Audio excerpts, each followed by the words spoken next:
Ένας υπέροχος κόσμος διασκέδασης και ψυχαγωγίας σας περιμένει στο Regency Casino Θεσσαλονίκη. 24 ώρες το 24ωρο, 7 ημέρες την εβδομάδα, το Regency Casino Θεσσαλονίκη προσφέρει τα καλύτερα παιχνίδια με τις αυστηρότερες διεθνείς προδιαγραφές. Ζήστε τη μαγεία του παιχνιδιού στα 910 slot machines και τα 74 τραπέζια ρουλέτας, blackjack και punto banco. Για μια πιο ξεχωριστή εμπειρία, λειτουργεί και ειδική αίθουσα VIP, το Club Regency. Παρακολουθήστε τα πιο εντυπωσιακά θεάματα στο Θέατρο Βεργίνα. Απολαύστε απεριόριστο γεύμα στο εστιατόριο Λατεράς και μια μοναδική γκουρμέ εμπειρία στο πολυβραβευμένο με χρυσούς κούφους εστιατόριο Alfredo's Grand Dining Restaurant. Regency Casino Θεσσαλονίκη. Ο απόλυτος προορισμός διασκέδασης και ψυχαγωγίας.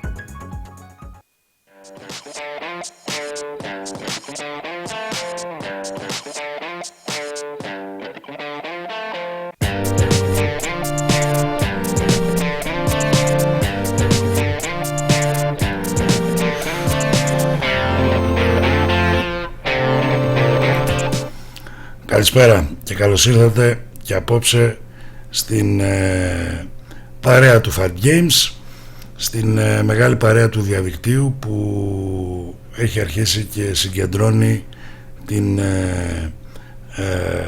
σύμπραξη και την υποστήριξη αρκετών ιστοτόπων και γι' αυτό το λόγο φτάνει και σε όλο και περισσότερους από εσάς. Το FatGames κάθε βράδυ εδώ και καιρό παρουσιάζει μια εκπομπή που ξεκινά γύρω στις 9, αλλά εδώ και λίγες μέρες έχει αρχίσει και αναζητά δυνατότητες να μεταδίδει ζωντανά παιχνίδια που ποδοσφαίρου κατά πρώτο λόγο, που υπάρχουν στο κουπόνι του ΟΠΑΠ, ενδιαφέρουν αρκετό κόσμο, αλλά δεν μεταδίδονται από την τηλεόραση στην Ελλάδα.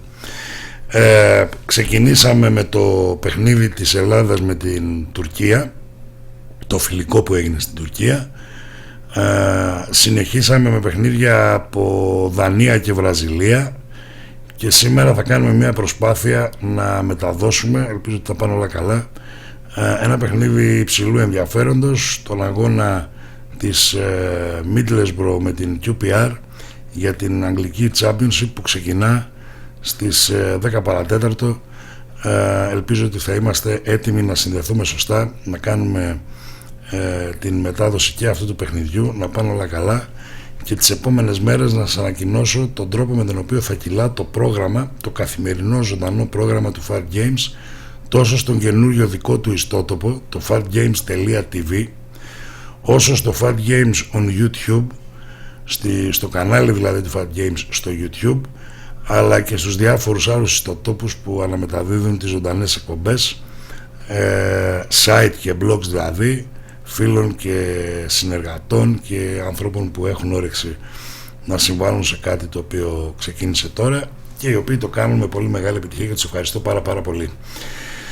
Έχουμε παιχνίδια για την Super League το τριήμερο που ακολουθεί, αλλά νωρίτερα είχαμε παιχνίδια στην Super League στις αίθουσες συνεδριάσεων. Είχαμε παιχνίδια τα οποία οδήγησαν εκπρόσωπο του Ολυμπιακού, της ΑΕΚ και του Ηρακλή να συνοδεύσουν τον Γιώργο Μποροβίλο στην εκπροσώπηση της Λίγκας στο Διοικητικό Συμβούλιο της Ελληνικής Ποδοσφαιρικής Ομοσπονδίας. Είναι λίγο παράξενα τα αποτελέσματα. Δεν έχω ακόμη πλήρες ρεπορτάζ, αλλά έχω την εντύπωση ότι κάτι πήγε στραβά για τον ΠΑΟΚ και δεν έχει εξηγηθεί τι είναι αυτό που πήγε στραβά. Έχω την εκτίμηση ότι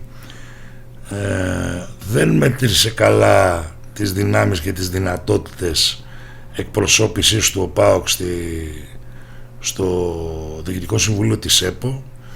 Δοκίμασε, φάνηκε να βλέπει ότι δεν τα καταφέρνει, έκανε πίσω, έκανε αυτά που δεν φτάνει αλλεπού κρεμαστάρια και τελικά συνέπραξε στο να εκλεγεί εκπρόσωπος της ΑΕΚ. δεν το κατάλαβα πολύ. Δηλαδή οφείλω να σας πω, να δω λιγάκι, να το μοιραστώ μαζί σας, να μου πείτε, μπορεί να είναι η δική μου εκτίμηση εντελώς λανθασμένη, μπορεί εγώ να μην τα μετράω και να μην τα υπολογίζω τα πράγματα σωστά. Αν είναι έτσι, θα ήθελα να μου το πείτε με κάποιο από τα σχόλιά σας, είτε στο live chat, με τον τρόπο που ξέρετε, που έχετε πάντοτε τη δυνατότητα να επικοινωνείτε. Ο ΠΑΟΚ ετοίμαζε το Μάκη Γκαγκάτσι για αυτή την υπόθεση, για να είναι ένας από τους 3 εκπροσώπους μαζί με τον πρόεδρο της Λίγκας, δηλαδή στο δουσού της ΕΠΟ. Έκανε μέτρημα τα κουκιά και κατάλαβε ότι δεν βγαίνουν, ότι δηλαδή ο Ολυμπιακός κατά πάσα πιθανότητα θα βγάλει αυτούς που θέλει και στις θέσεις των 3 εκπροσώπων, οπότε ο ΠΑΟΚ δεν υπάρχει λόγος να εκτεθεί. Τότε ο εκπρόσωπος της ΑΕΚ πώς βγήκε?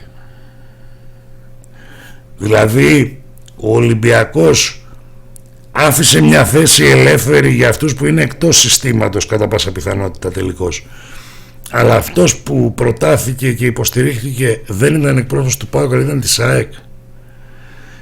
Τι φοβήθηκε ο ΠΑΟΚ? Μην τυχόν πάρει την ψήφο του Ολυμπιακού και με αυτόν τον τρόπο εκτεθεί και αποκτήσουν επιχειρηματολογία από εκεί που δεν υπάρχει καμία υπολέμη του?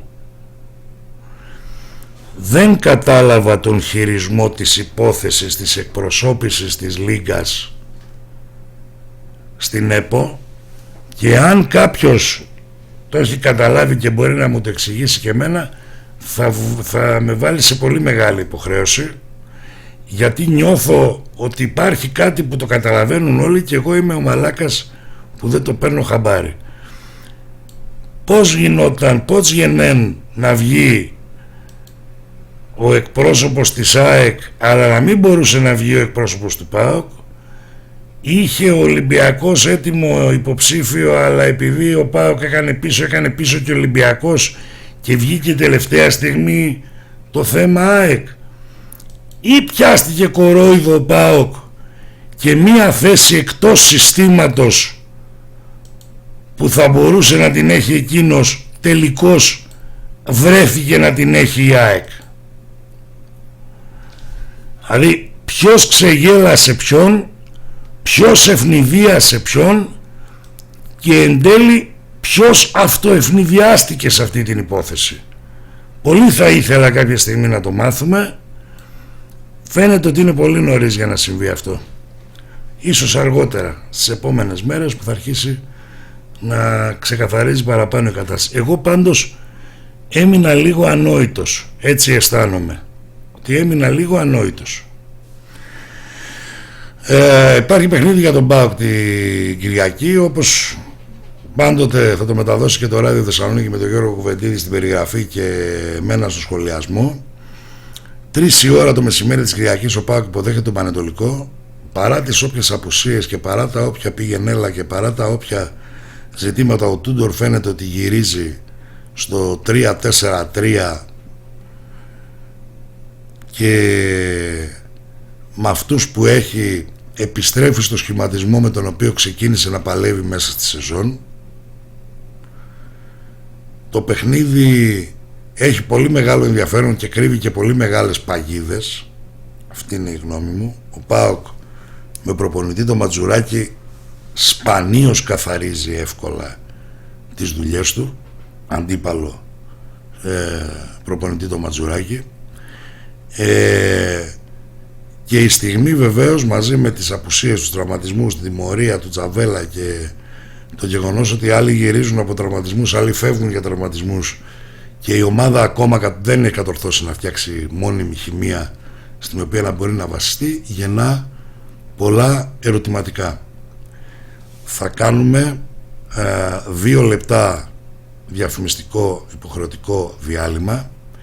Όταν γυρίσουμε με την άδεια του gazeta.gr θα σας παρουσιάσω μια καταπληκτική δουλειά του Άρη Τσιάρα από μια σειρά ντοκιμαντέρ που γυρίζονται αποκλειστικά για τον Gazeta.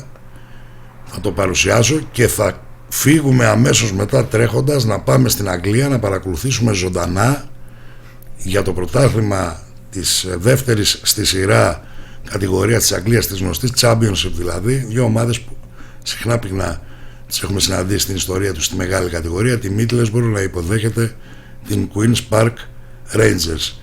Στη συνέχεια της βραδιάς όλα αυτά εδώ στο FatGames.tv.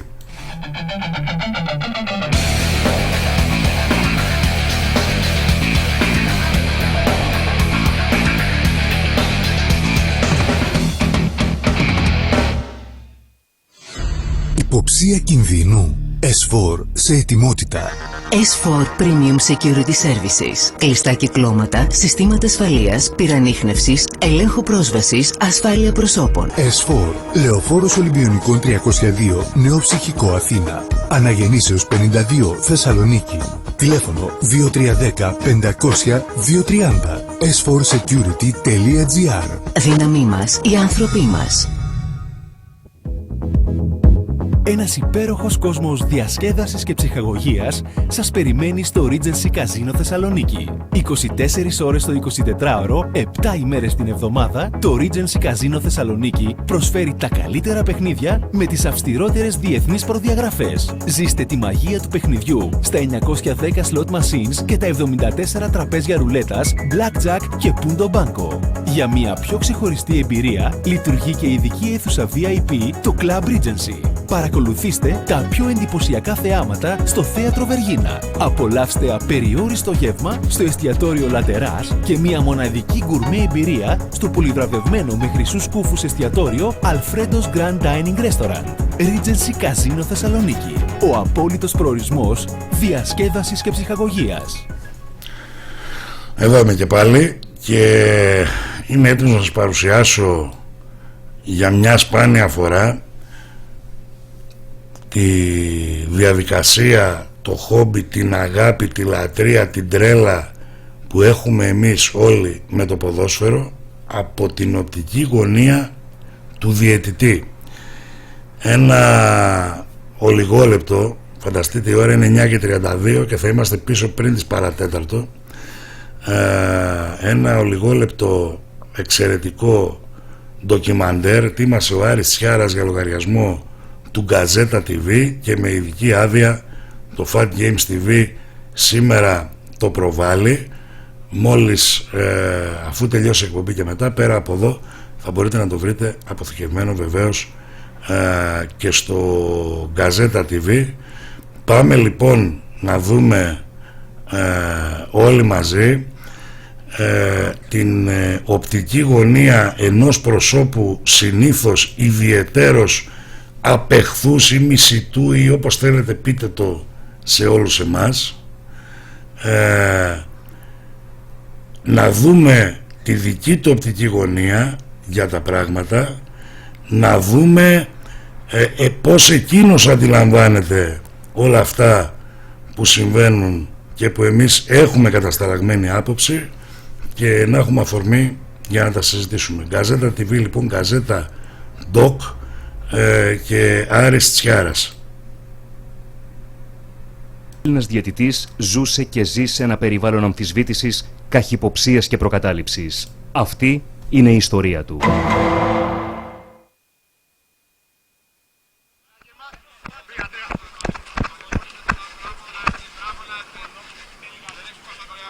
Πάμε, μαζί!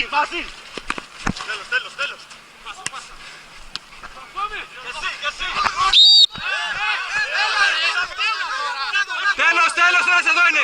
Απ' έξω! Φύγε! Ένα μέτρο μέσα είμαι! Φύγε απ' την αρχή! Ένα μέτρο!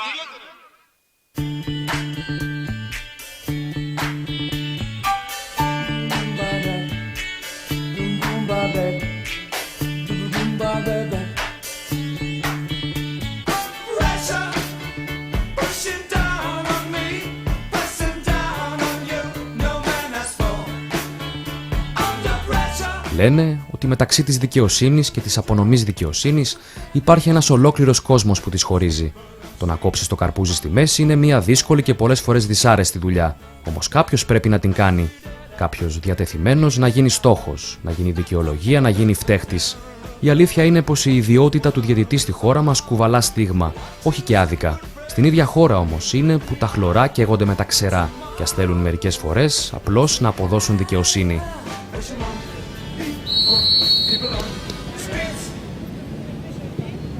Διαιτητής είναι ένας μικρός δικαστής σε ένα παιχνίδι, το λέω δικαστή μεταφορικά εννοώ, για να ευχαριστηθούν βασικά ο φίλαθλος κόσμος που παρακολουθεί και πληρώνει το εισιτήριο, να υπάρχει ισονομία και βασικά να ικανοποιηθούν, να υπάρχει μια ανταμοιβή των κόπων, των ποδοσφαιριστών και των ομάδων που παίζουν. Καταρχάς πρέπει να αγαπάει το άθλημα, να έχει σχέση με το ποδόσφαιρο και να έχει οξυδέρκεια πνεύματος, να μπορεί να έχει μια πολύ καλή αντίληψη του χώρου και να σκέφτεται ότι πρέπει να είναι ανιδιοτελής σε αυτό που θα ακολουθήσει. Περίμενε. Έλα. Περιμένεις. Το νούμερο 1, αυτό είναι σίγουρο, πρέπει να έχει στροφόμετρο. Να δουλεύει το μυαλό. Άμα δεν δουλεύει το μυαλό, όσο και κανονισμού να ξέρει, ο διαιτητής δεν κάνει για διαιτητής. Στην Ελλάδα, το συνολικό νούμερο των διαιτητών που σφυρίζουν σε πρώτη, δεύτερη, τρίτη εθνική και πρωταθλήματα υποδομών είναι 336. Σε αυτούς δεν υπολογίζονται εκατοντάδες μη αξιολογημένοι που σφυρίζουν μόνο στα τοπικά, αλλά και οι βοηθοί. Άνθρωποι που μπήκαν στον χώρο για τα χρήματα, άλλοι που προωθούνται για να παίξουν το ρόλο τους και κάποιοι που πραγματικά θέλουν να υπηρετήσουν την διαιτησία, όλοι μαζί κάτω από τον προσδιορισμό Έλληνας διαιτητής. Αυτό που οφείλουμε να δούμε είναι του γιατί κάποιος κάνει καλές ή κακές επιλογές και μπαίνουμε στη διαδικασία πάλι του να διαχειριστούμε μια συνθήκη. Κάποιος μπορεί εύκολα να βγάλει εκτός των επιλογών του όλο το περιβάλλον που τον πιέζει και να κάνει την πιο σωστή επιλογή.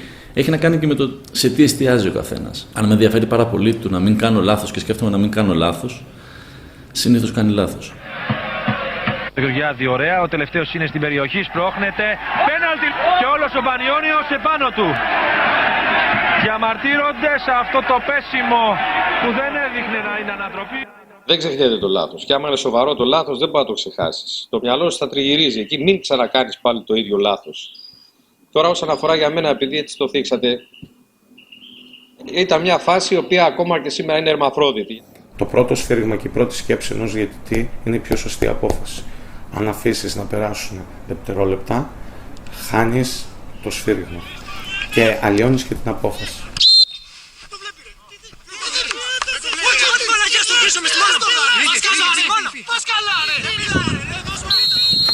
Δεν νομίζω ότι έχει γίνει κάτι. Όλα καλά. Πρόσεχε μόνο. Σαν πιο παλιός. Όταν δείχνεις, όχι εδώ το χέρι. Εδώ. Και όχι πολύ ψηλά πάνω το κεφάλι σου. Η αναρρίχηση ενός διαιτητή από την στιγμή που ολοκληρώνει μια σχολή διαιτησίας μέχρι την ανώτατη ποδοσφαιρική κατηγορία στην χώρα μπορεί να διαρκέσει 8 με 10 χρόνια. Την πρώτη σεζόν θα ντεμπουτάρει ως βοηθός σε γάμα τοπικό, την επόμενη ως διαιτητής στην τρίτη κατηγορία και επόπτης στην δεύτερη. Την τρίτη χρονιά θα σφυρίξει σε α τοπικό. Ανάλογα πάντα με την αξιολόγηση και άλλους παράγοντες, ένας διαιτητής σε ανέλυξη σφυρίζει 2 με 3 χρόνια στην τρίτη εθνική. Εξετάζεται για την Β, όπου και εκεί περνά 2 έως 3 σεζόν. Ακολουθεί η Super League. Πάντα ανάλογα την αξιολόγηση και άλλους παράγοντες. Το πήγα καπριτσαριστά, ας το πούμε έτσι, και ξεκίνησα από πλάκα, δηλαδή 17 χρονών να παίζω ερασιτεχνικά. Οι εμπειρίες μου, το πρώτο παιχνίδι δεν ήταν καλό, καβάλισα την κερκίδα. Κοφίδης με τη μία την μπάλα για τον Προτάσοφ, ήταν πολύ ωραία η παλιά του Κοφίδη, ωραία και η κίνηση από τον Προτάσοφ που μπαίνει μπροστά στο μήνου, πέφτει κάτω, ο κύριος Κολογιθάς, αν και πεναλτάκιας όπως λένε, δεν... Ένα λάθος ενός ποδοσφαιριστή που χάνει ένα γκολ, σε δέκατα του δευτερολέπτου την έχει ξεχάσει ο φίλαθλος. Ενώ αντίθετα με ένα λάθος του διαιτητή ξεσηκώνεται ο κόσμος και αυτή η πίεση που έχει ο κόσμος μεταφέρεται και στο διαιτητή. Και να ξέρετε ότι οι διαιτητές δεν είναι όλοι οι ίδιοι, υπάρχουν διαιτητές που τα χάνουν. Πρέπει να σου αρέσει το αντικείμενο, να δεχθείς ότι θα είναι σε κάποιον αγώνα όλοι εναντίον σου, να προσπαθήσεις να αφήσεις όλο αυτό πίσω από την προσωπική σου ζωή.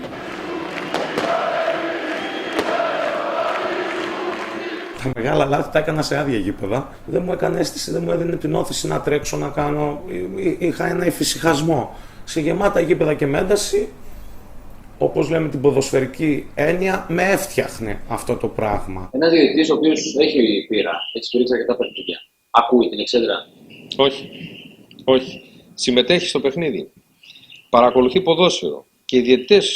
Και στους διαιτητές αρέσει το ποδόσφαιρο και το όμορφο ποδόσφαιρο μέσα. Και όταν παίζεται όμορφο ποδόσφαιρο και ο διαιτητής αρχίζει και συμμετέχει, γίνεται ενεργό μέλος του αγώνα. Παίξε, βλέπω!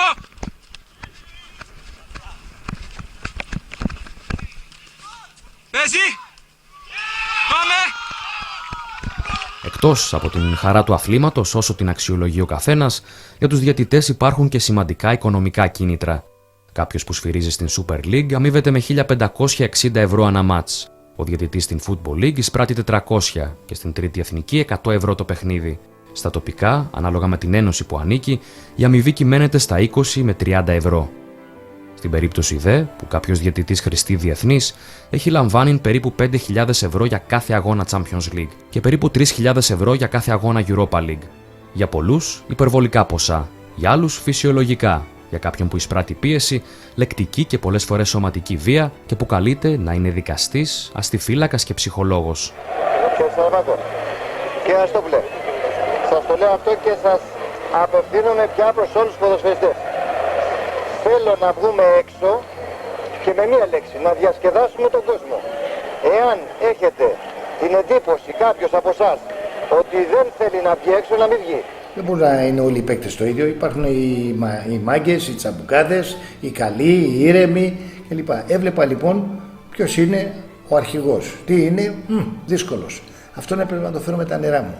Παραδείγματος χάρη ο Μανολάς, τώρα σας λέω ονόματα, Βαβακούλας, ο Μητρόπουλος, ο Τάσος, ο Χατζηπαναγής. Υπήρχαν, ο Σαραβάκος παραδείγματος χάρη ήταν ένα παιδί, δεν μιλούσε. Ήταν φανταστικός. Αυτή ήταν η εξυπνάδα μου. Να πείσω τώρα τον Μητρόπουλο ή τον Μανολά να έχω την ίδια αντιμετώπιση όπως ο Σαραβάκος. Κάποια στιγμή έπαιζα ένα παιχνίδι Ολυμπιακού Ηρακλή με το περιβόητο που λένε πάνε παίκταρά μου. Η αλήθεια είναι ότι προσπάθησα με μια μικρή αψημαχία να προλάβω την κατάσταση στις κάρτες και από τους δύο παίκτες. Είμαστε υπέρ της πρόληψης κατά της καταστολής. Και με λεκτικές έννοιες όπως να του ανεβάσει την ψυχολογία του παίκτη. Πρέπει να του ανεβάσει την ψυχολογία του παίκτη.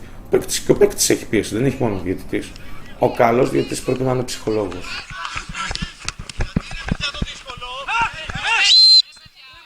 11. Σε παρακαλώ ρε φίλε. Σε παρακαλώ. Είσαι πιο γρήγορος από τη σφυρίχτρα μου, τι να σου πω.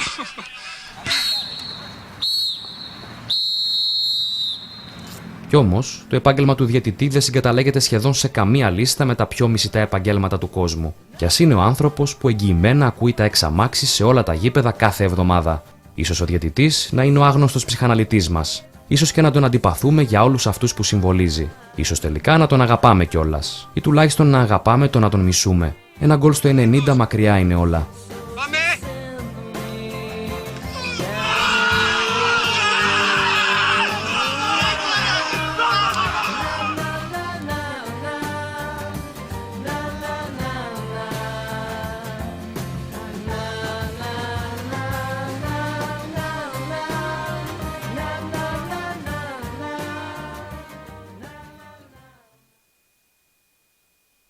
Χρήσιμο νομίζω, εκτός από πολύ πολύ ενδιαφέρον αυτό που ετοίμασε ο Άρης Τσιάρας, και νομίζω ότι τώρα μπορούμε σιγά σιγά να πάμε και να συνδεθούμε με Championship και με Αγγλία. Το παιχνίδι Middlesbrough QPR είναι έτοιμο να ξεκινήσει.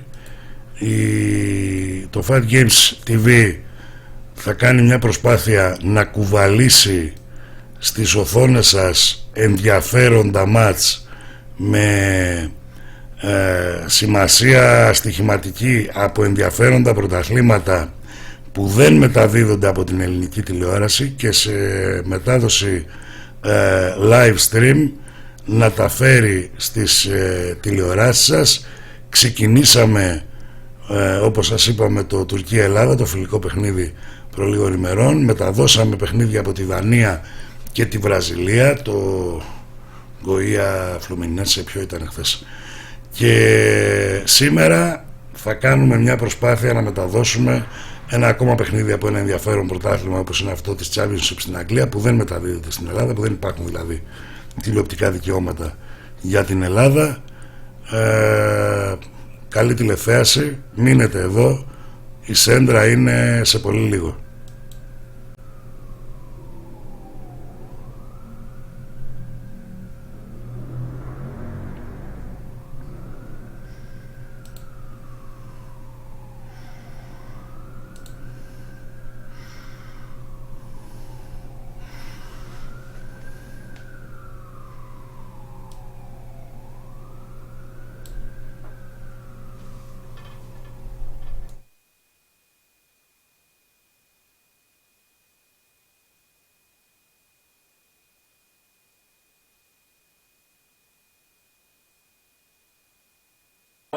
Due to personal reasons, and we all send our best to him.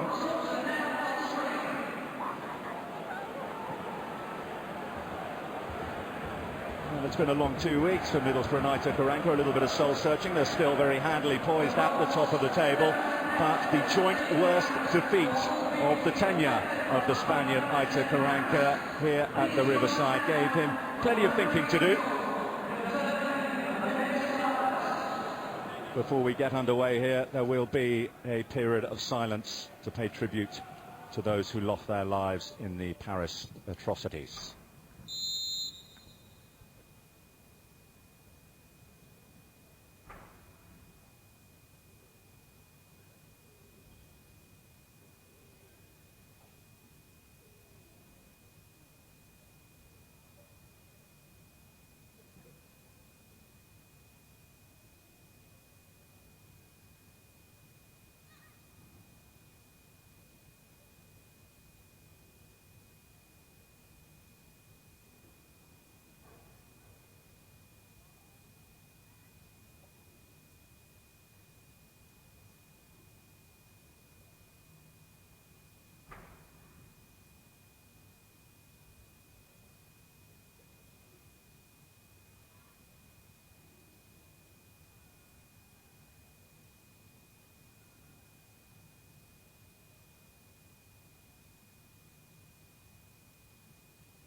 Twelve months on, Queen's Park Rangers find themselves back in this part of the world, the northeast of England. This time last year, it was a trip to Tyneside and a narrow defeat at Newcastle United.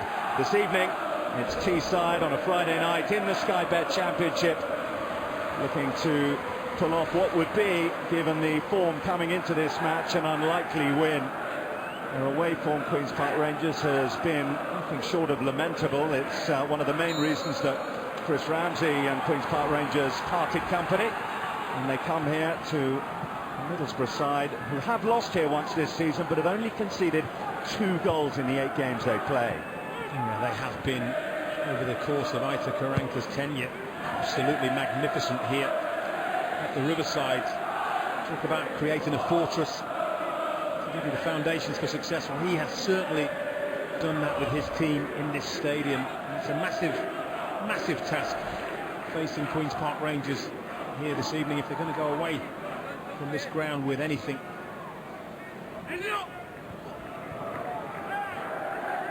chance for Phillips to test the Middlesbrough defence. Their defence likes to play against pace, and that's certainly something that Phillips will bring to the party. Inuha. Already the movement there. He's a willing worker, a willing runner. He's got the pace to get in the end of passes, make bad balls into good ones.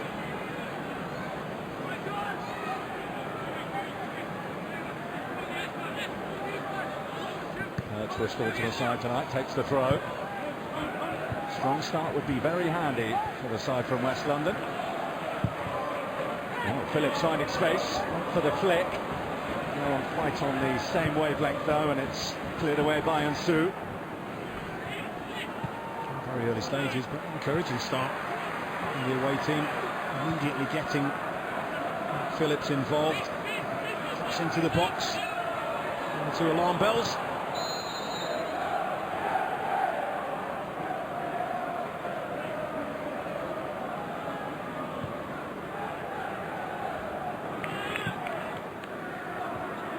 One thing Queen's Park Rangers do have in their favour coming into this match is they've got a pretty tidy record against Middlesbrough recently. The last time they met in the Championship, they did the double over them.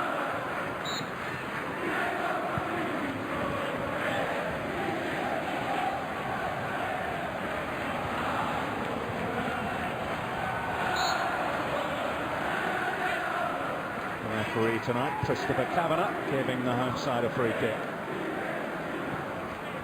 I don't think, Don, there's any surprise that the axis of Clayton and Ledbetter is restored after Zuccolini, who's on loan from Manchester City, has done pretty well, but doesn't have the midfield savvy, if you like, of Ledbetter. I think at this level as well, there's nothing quite like the Championship. There's no doubt Adam Clayton and Grant Ledbetter have been an enormous part of what Middlesbrough have achieved over the last couple of seasons. It's a wonderful partnership. It's the foundation, isn't it, upon which the Flair players can build. Absolutely. It's also the foundation that certainly aided them have the best defence in the league last year. Neatly worked to Konchesky, lay-up from Phillips. When you look at Queen's Park Rangers, you look at the position they're in, but you then look at the calibre of player that they've got out on the pitch here, and it's quality. And this is quality football from quality players. Lack of an end finish, but it certainly highlights the ability that they've got.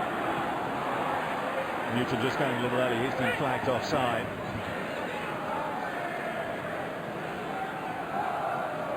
Well, there is an element of the unexpected that Middlesbrough have to deal with here. They very rarely deviate from this formation that they play with those two holding midfielders that we've just been discussing. We wouldn't have expected Queen's Park Rangers to come here quite like this. You have to deal with the problems that the opposition set you. I think first and foremost, Kevin Blackwell and Neil Warnock have set Queen's Park Rangers up to be solid and to be tight, and it's a theme that they've tried to produce over the last few games, and indeed the defensive record is outstanding, isn't it, over the last few games? They've just then struggled to score goals.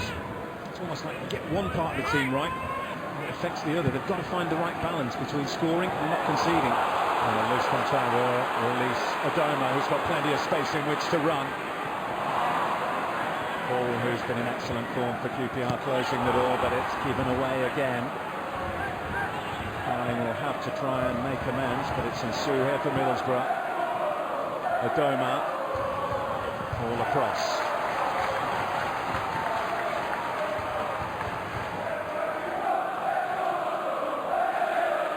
Well, they got away with it there, but that's just the sort of thing that QPR can't afford to do, to give it to the likes of Adoma and Downing, because they will hurt you sooner or later. Absolutely, you spoke about that shield in front of the back four, Ledbetter and Clayton, but it frees up the likes of Downing, Fabrini, Adoma, Nugent, gives them licence, doesn't it, to interchange, to break with pace and not worry too much at times about what's behind them.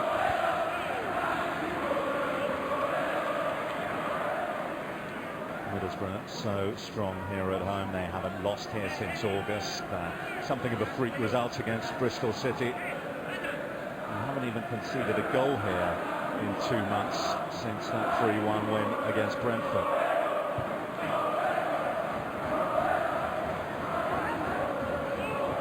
Shepherd on Ensue and Shatters Konchesky. We have to reiterate, this is why we all love the Sky Bet Championship so much, because it doesn't matter whether the top team plays the bottom. You can't ever say with any certainty what the outcome of a football match in this division is going to be.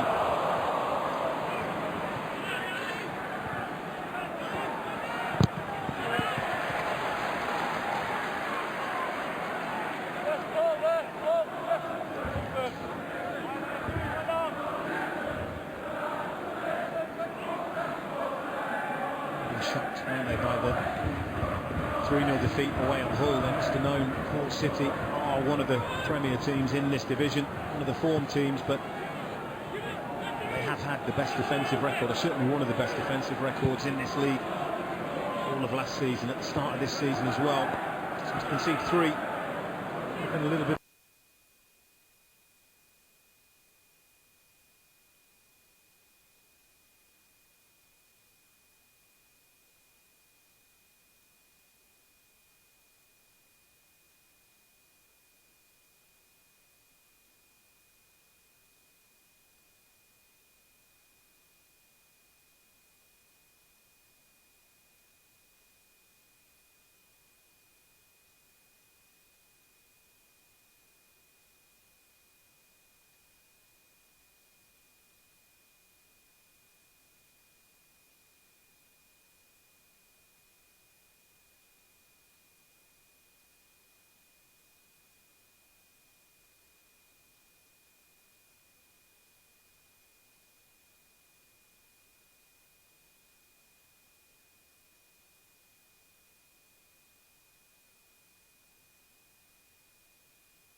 Wide by Downing, it was a Noor who got his foot to the ball critically.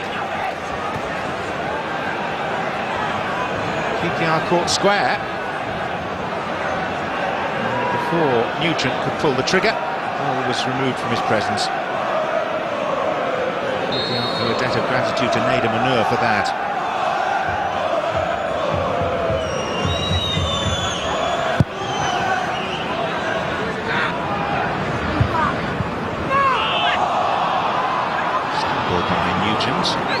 Tackle by Hall. Friend.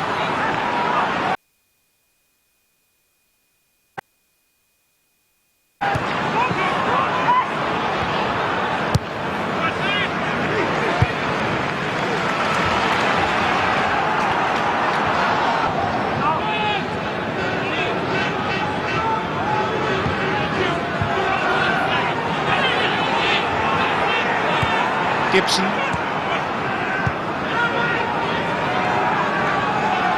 Ledbetter.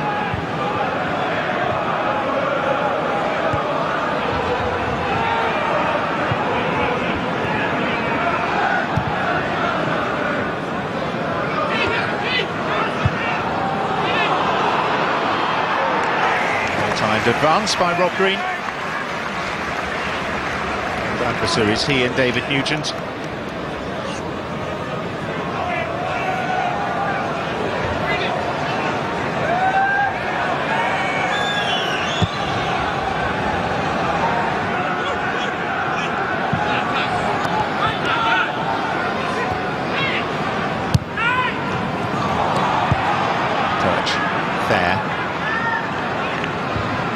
Him, the Argentine, who's had so much time on the injured list with knee trouble. Because we're trying to play their normal high tempo, but they are well set up to combat that. Here though is Nugent, waiting for support. Fabrini.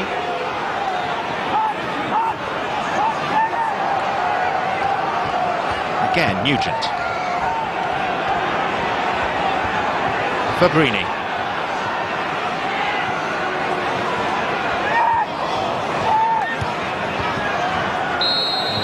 By Sandro, there is an offside flag raised.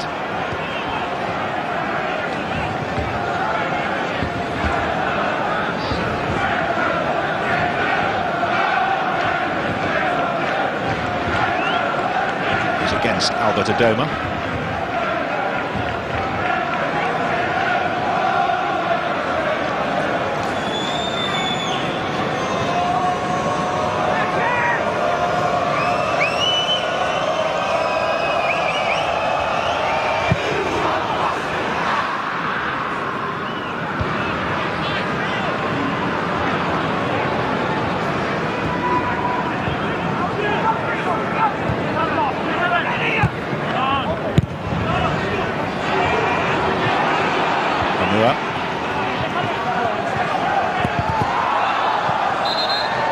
Just crossed the line, so it will be a Middlesbrough throw-in.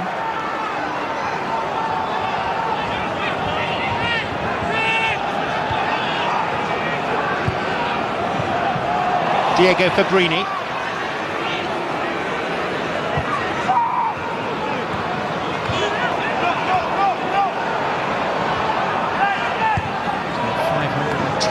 Since Middlesbrough conceded a home goal.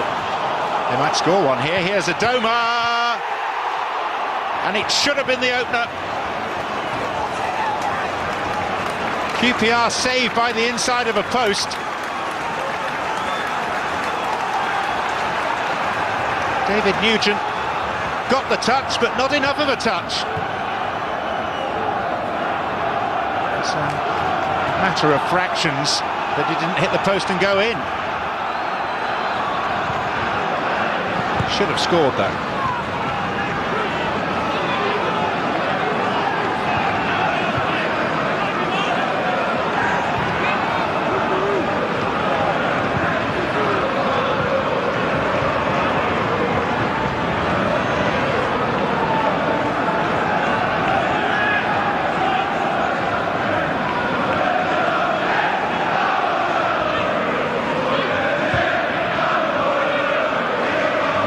for QPR, who've just begun to look vulnerable defensively in the past few minutes.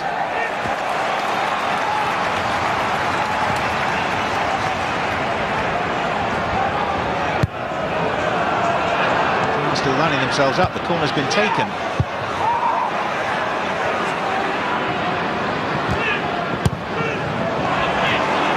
Clayton. Zanua. Sandro fouled. Adam Clayton.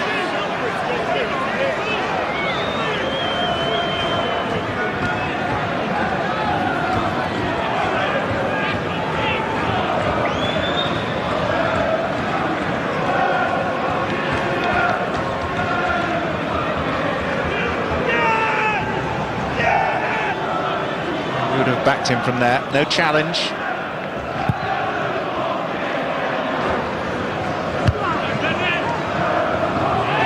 Career goals for David Nugent. It should have been one more there.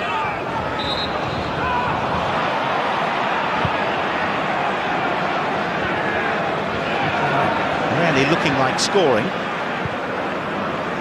So backs to the wall. Defensively based effort tonight.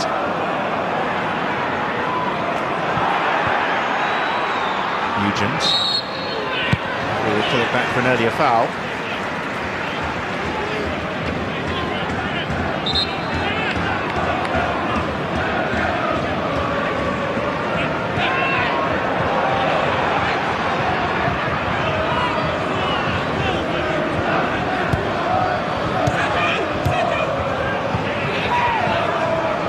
Clayton.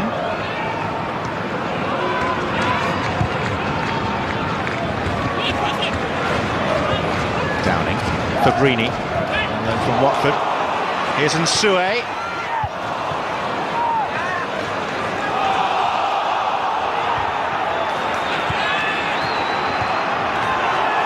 And a late swipe at the ball by Fowlin was ill-timed rather than genuinely malicious.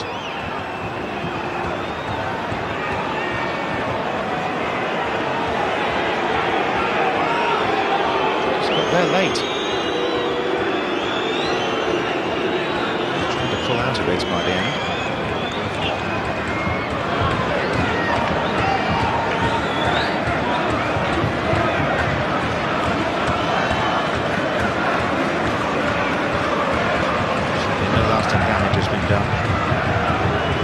Suffices for this cabin of the referee.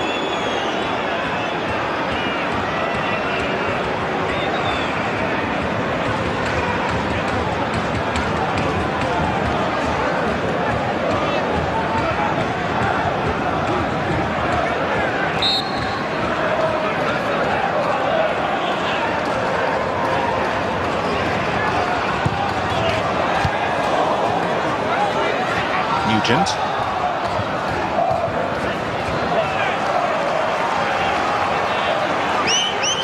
Franceschi, 34 years old now. 2 caps for England.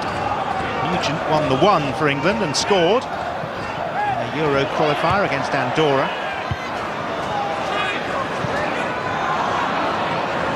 Nearly a decade ago. Challenge coming through the back by Ayala.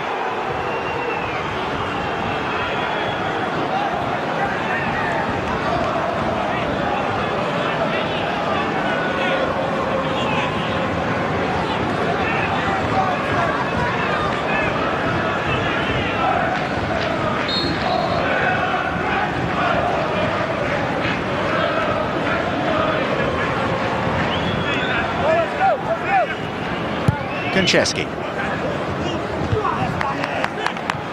There.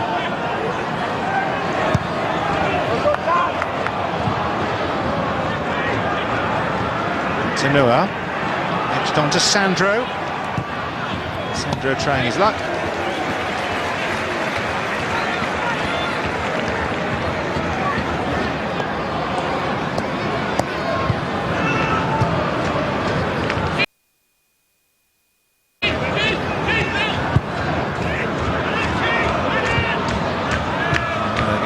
Of work in 25 minutes here at the Riverside.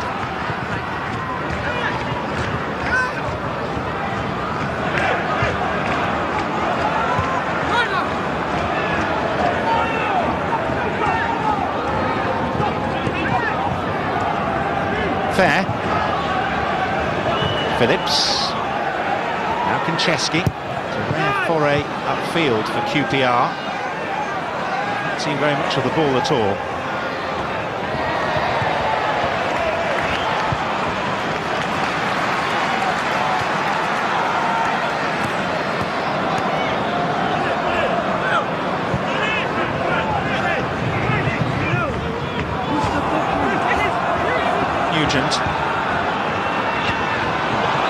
Doma is offside.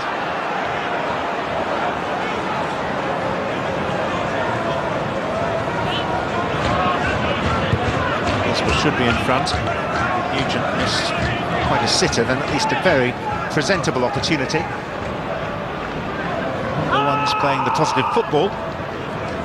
Scott Rangers at the moment doing a great deal more than hanging on in there.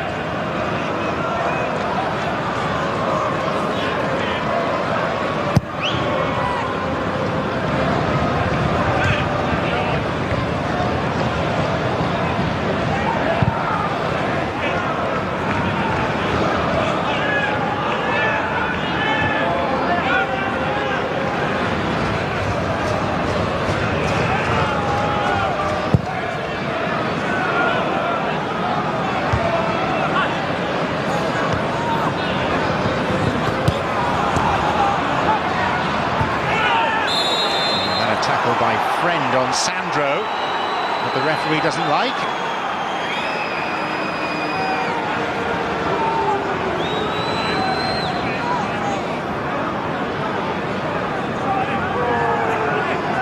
Attempt to get the ball, but it was the trailing leg that may have made more contact, just coming through.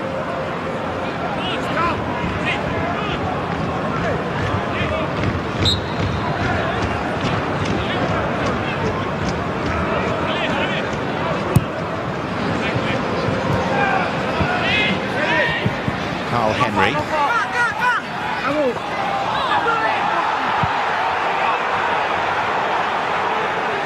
Making our ball.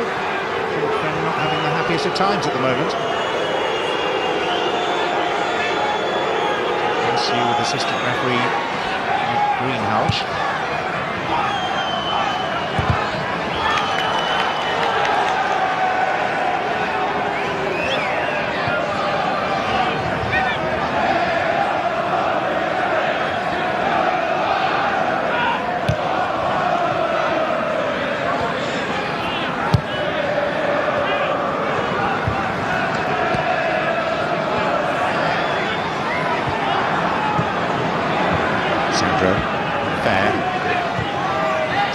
Again, touch for foul in.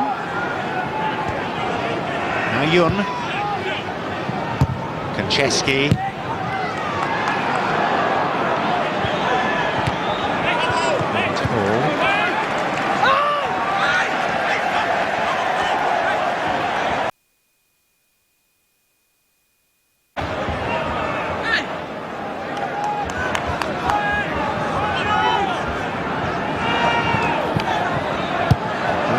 Off by Sandro. The attritional stuff so far. QPR's recent away record and Middlesbrough's strength at home is maybe unsurprising.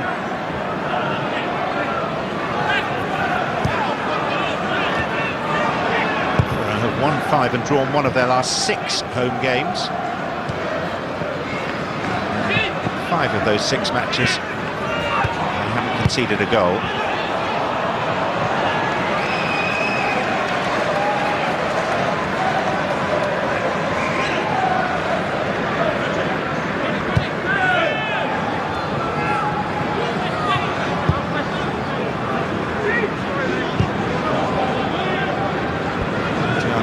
Depth, looking for something on the break.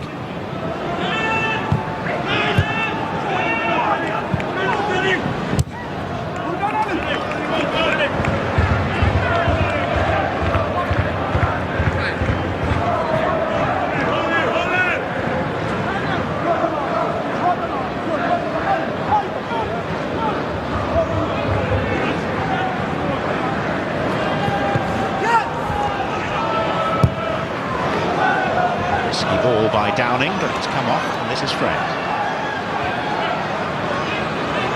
points behind the joint leaders of the Championship, Hull City and Brighton.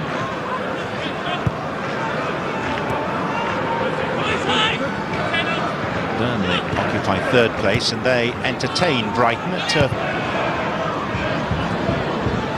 games to be played in the Championship tomorrow.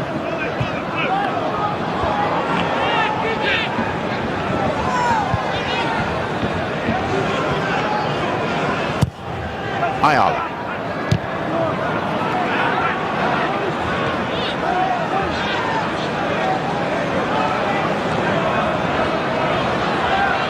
Downing. It's a great pass. Unsue. Adoma was waiting. And it is a corner. It might have been much more for the home team. Glorious crossfield pass to find Unsue. Swept effortlessly by Stuart Downing. Key here, just that little touch.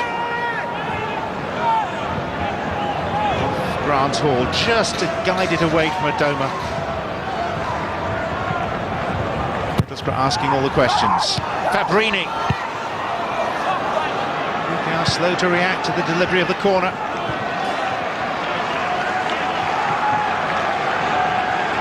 Middlesbrough trying to step it up more. Fabrini.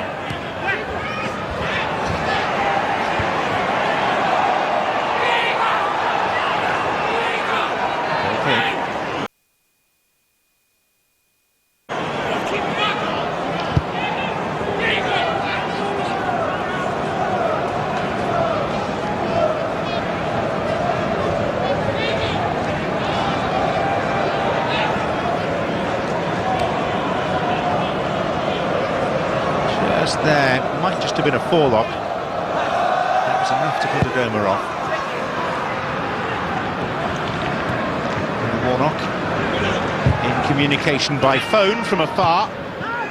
Just to repeat, not here for personal reasons tonight. Still giving guidance to those on the bench.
Close to promotion last year, beaten in the playoff final by Norwich City. Finished fourth in the regular season, which were one place above them, so some might argue that justice was done.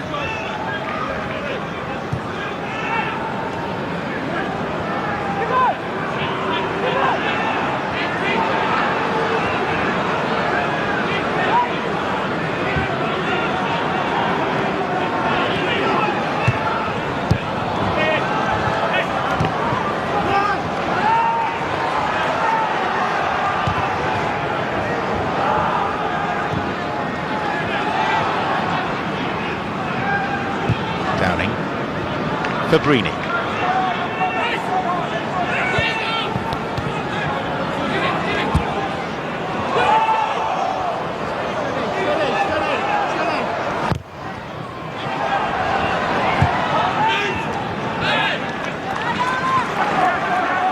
QPR is that when they do clear the ball, Sufficient numbers upfield for them to retain. Come straight back at them. Stuart Downing. Friend. Handed away by Anua.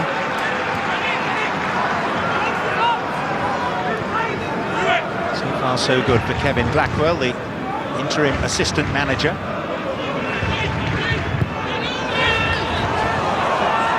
Nugent.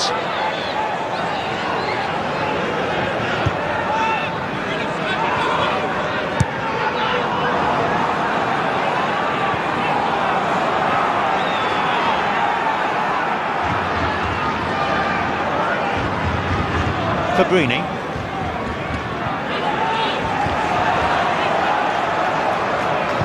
Downing.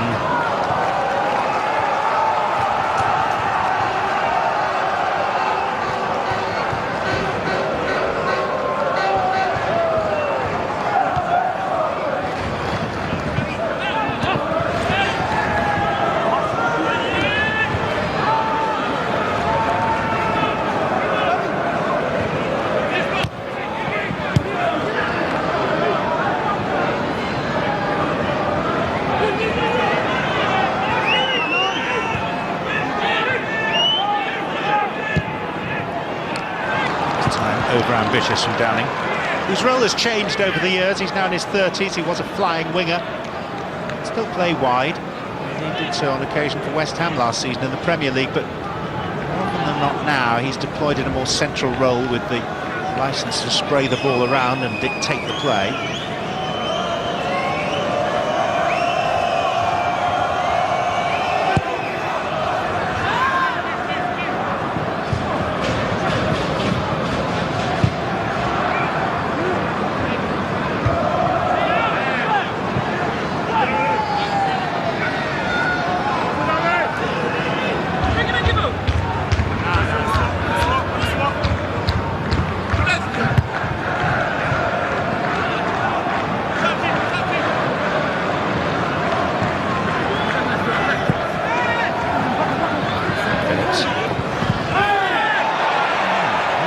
Caught by Friend.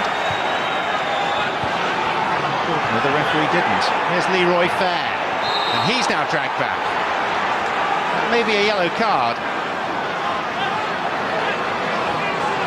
There was a degree of cynicism about that from Grant Ledbetter.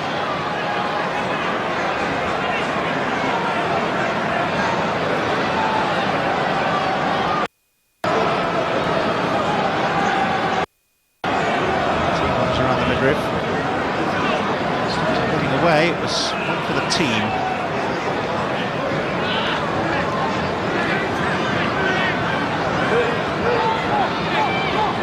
Really a costly ban. Ledbetter, it's his 5th yellow card of the season. He will miss.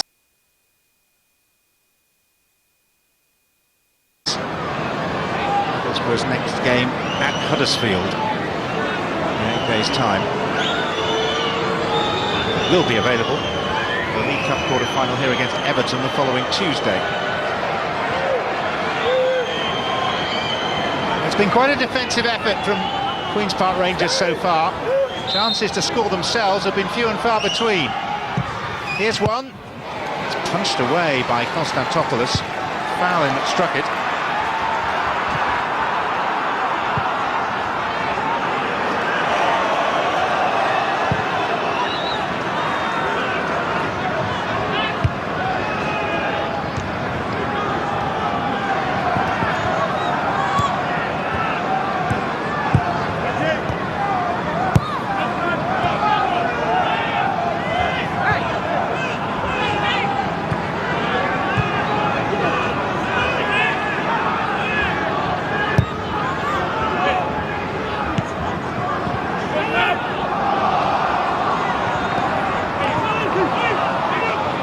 Anua.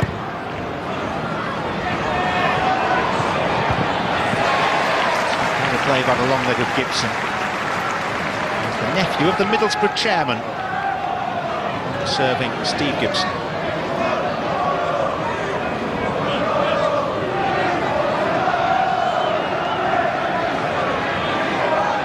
From a full house inside the Riverside tonight.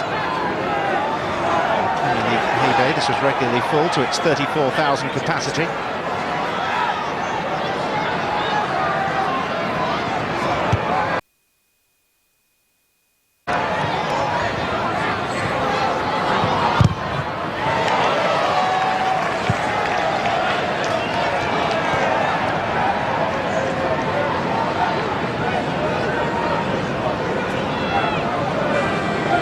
Strange save this.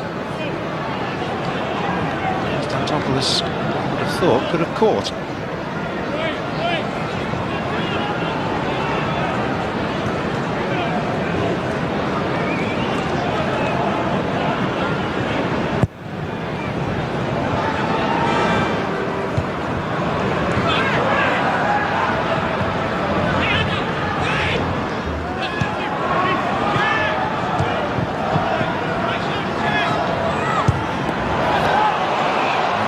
Could be in its friend. Away by Hall.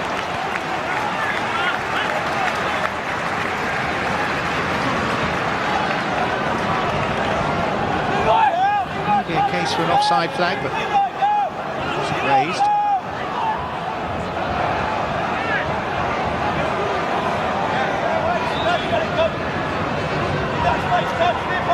Downing.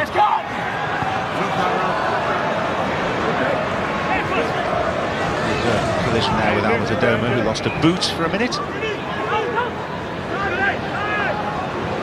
on his foot.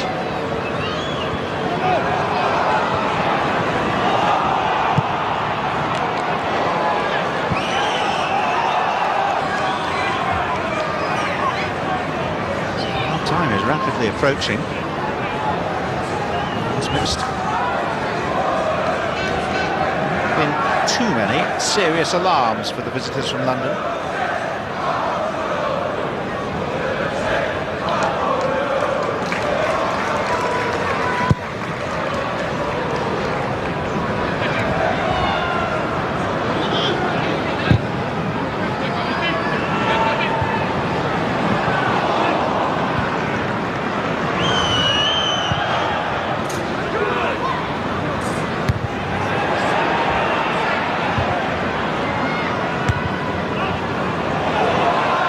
Fabrini, Ledbitter and Sue.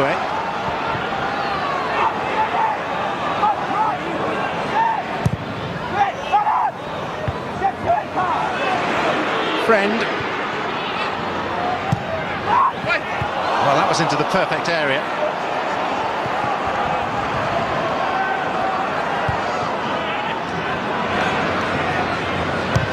Adoma.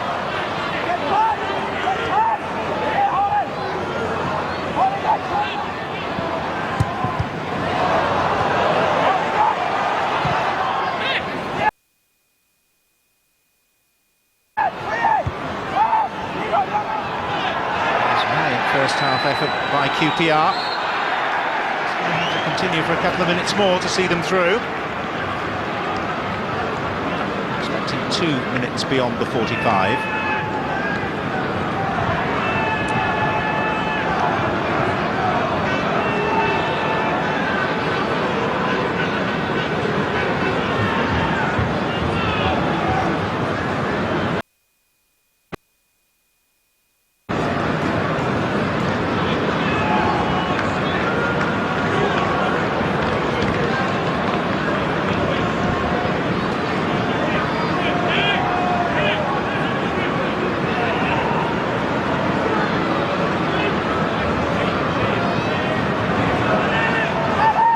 Preparations by Rob Green.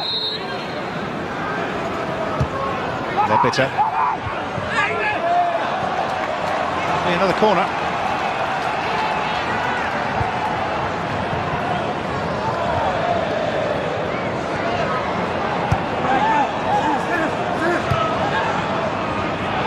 Fabrini. Ledbitter. Comes the fourth official. Richard Clark down below. Meanwhile, Phillips.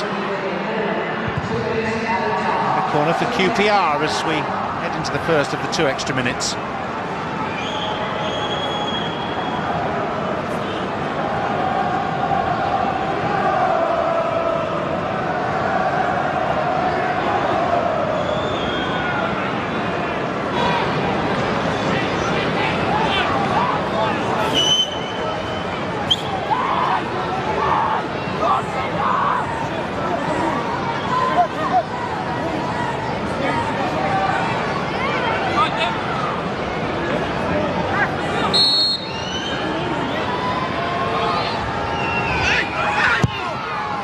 foul in. That's Nsue.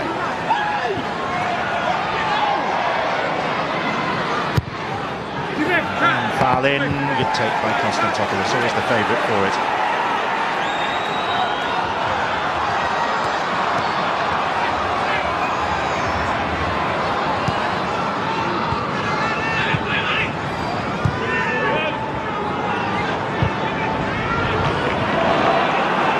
Fabrini. Decent effort, but always swinging away from Green's left-hand post.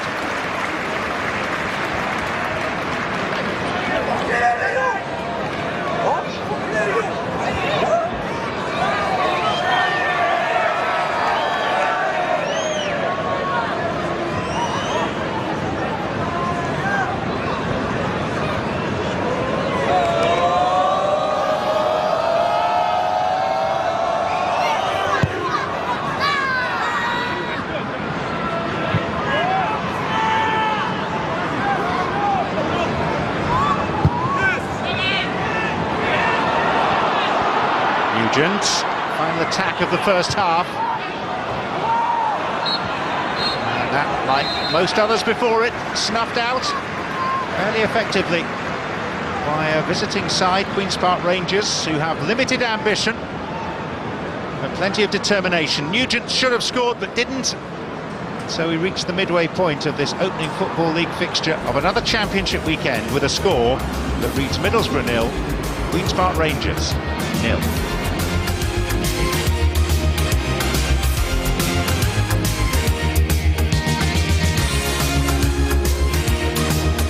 Okay, we're here. There's Dad, Mom.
maintain this scoreline with 45 minutes still to go.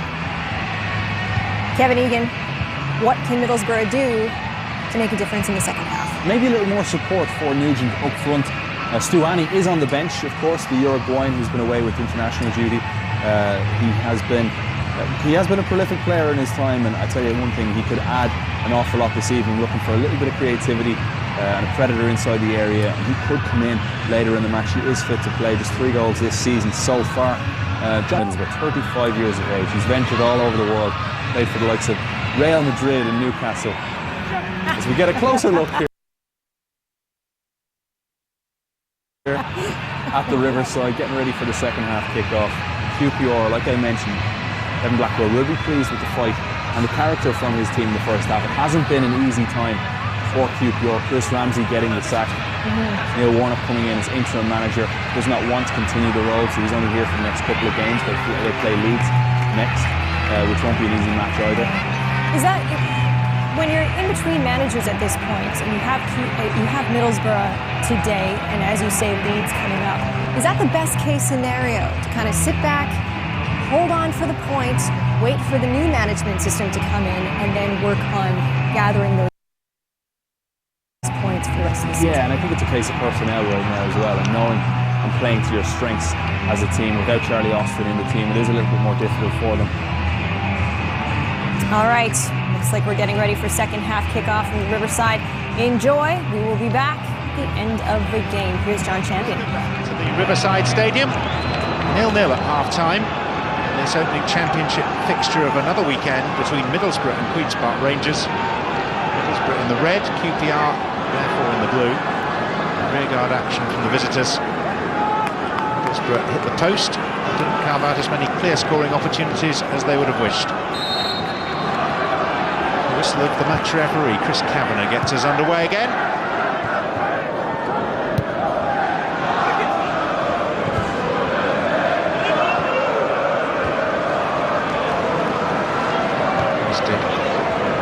Clayton, Grant Hall, Phillips. No changes by either side at this stage.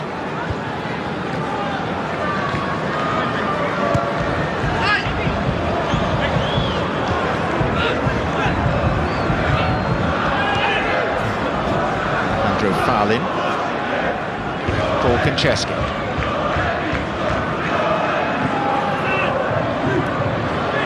Leroy Fair. Turned away from Clayton. Foul in. And it's Yoon Suk Young. And Phillips very nearly turned it in, and therein lies the danger for Middlesbrough. For all their pressure, it only takes one moment when they switch off defensively. Queen's Park Rangers might get themselves a goal, and maybe they should have done here.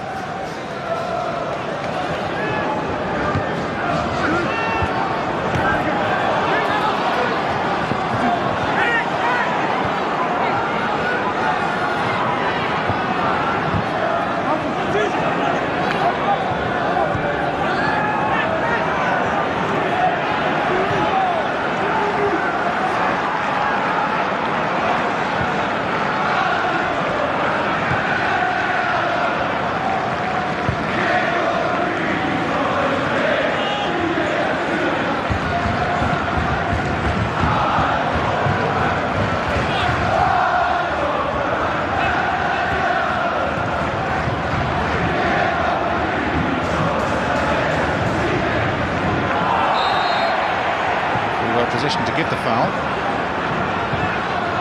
So to decide it's worthy of a yellow card for Alejandro Farlin.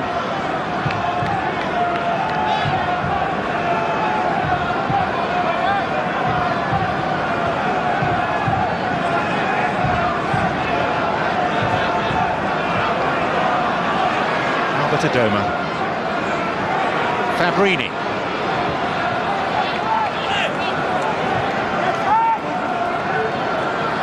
Drilled. Stuart Downing deflected on it through towards goal. It'll be a corner.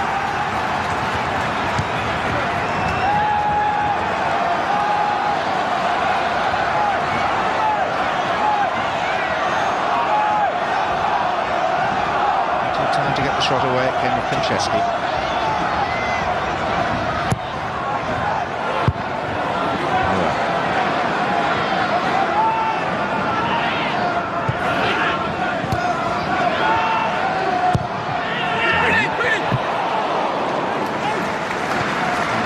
Of Daniel Ayala, good with the distribution too. Fair. Now playing without a recognised striker tonight. You missed the news earlier. Charlie Austin, their leading scorer, out with a minor calf injury tonight, sustained on international duty.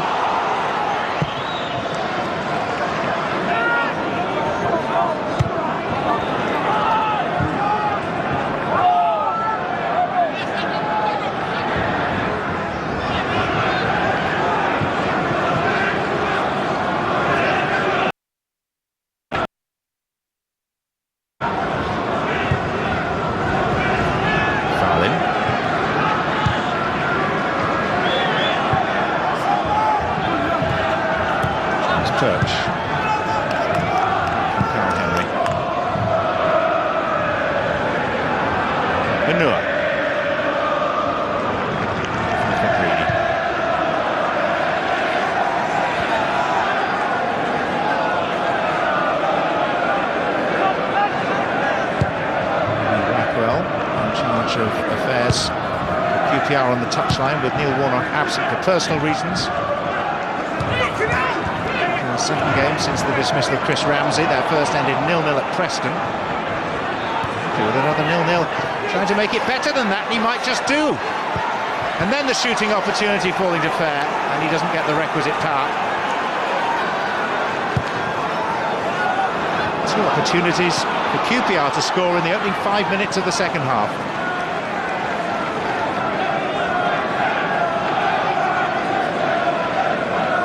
Phillips, whose skills on the wing are well known, has to operate more centrally.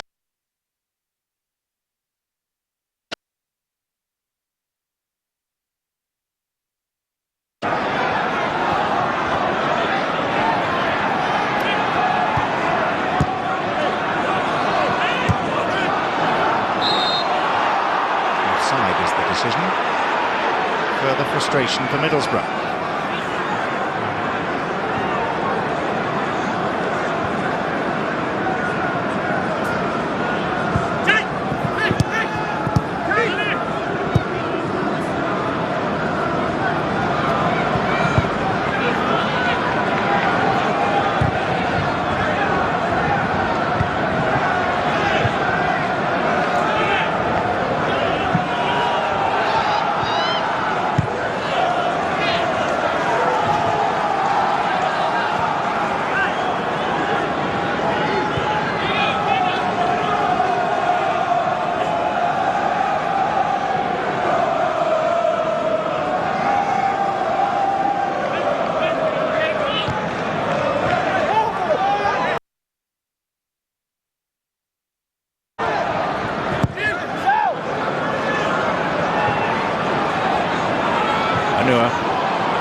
Here's Nugent.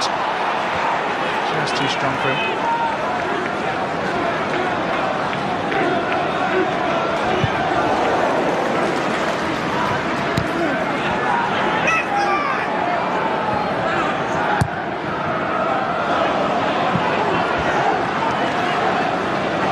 Retreating from an offside position.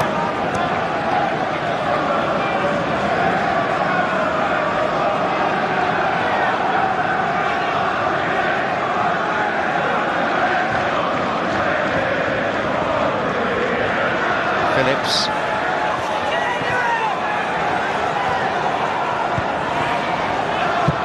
Foul in. No mistake in the sharper side at the outset of this second period.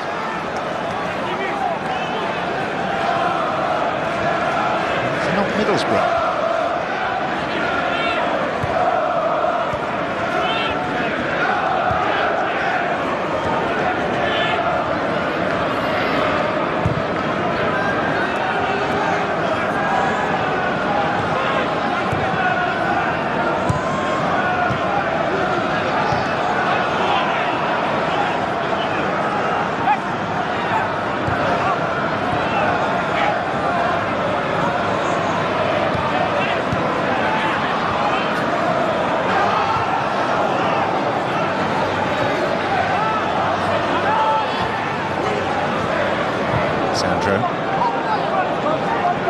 Touch.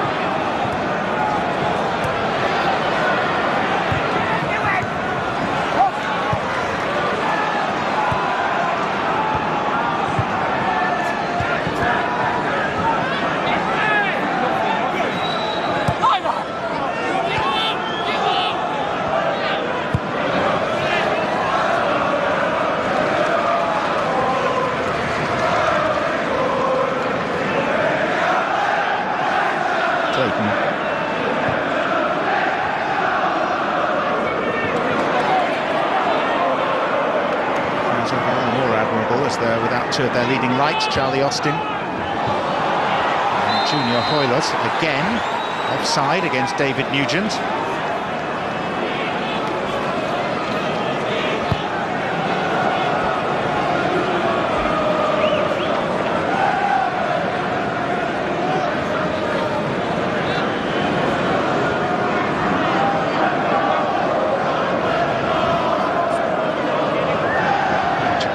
Official giving the benefit of Blackwell's wisdom.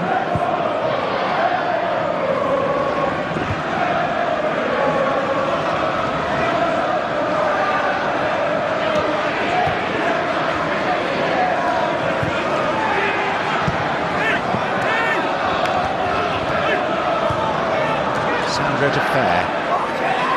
And support is fouling.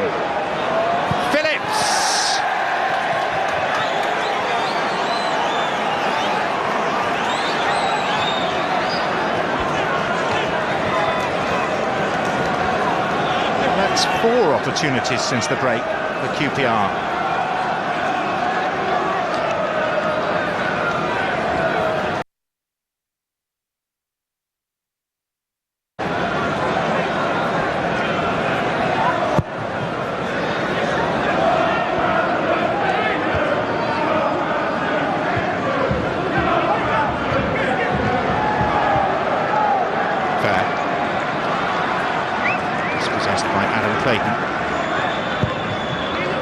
Clears.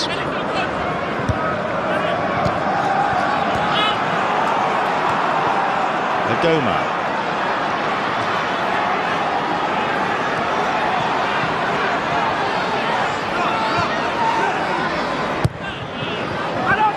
Sue. Nugent. By Grant Hall.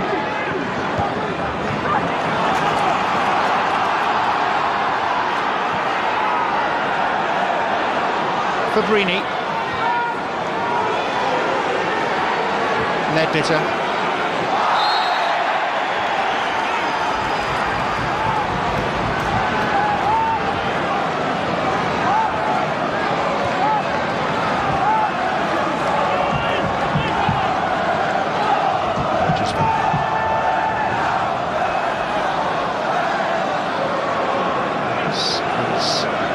Just about within range. Downing will decide otherwise.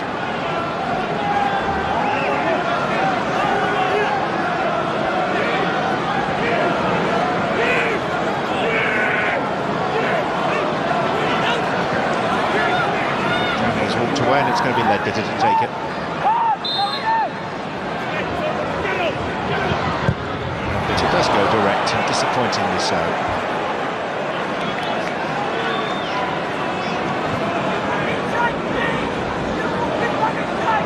But yet to register a shot on target. Closest they came, Nugent's effort that the inside of a post and came back out again.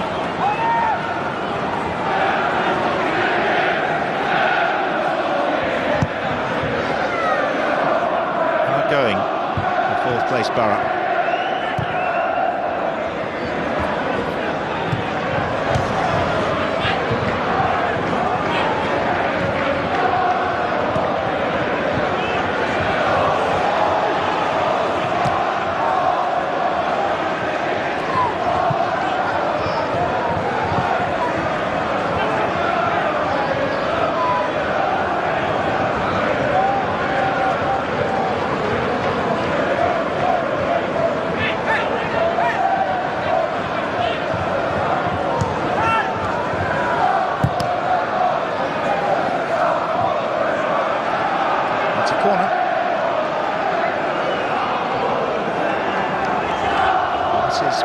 Positive from QPR.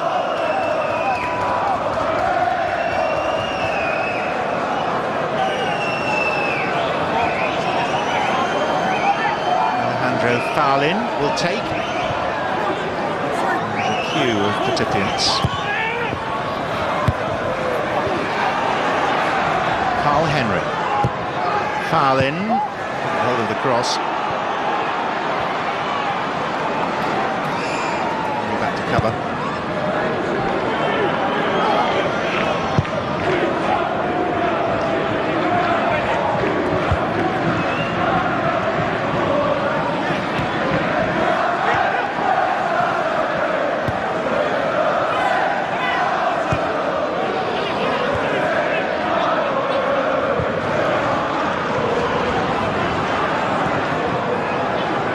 Kincheski.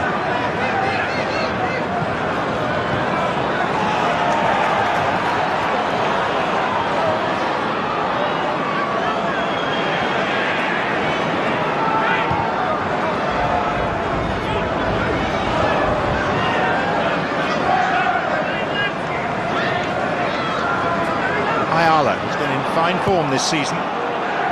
Spanish central defender.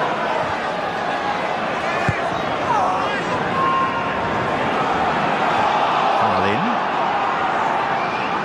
Leroy Fair. Matt Phillips. Gibson got a foot to it, and here's Downing.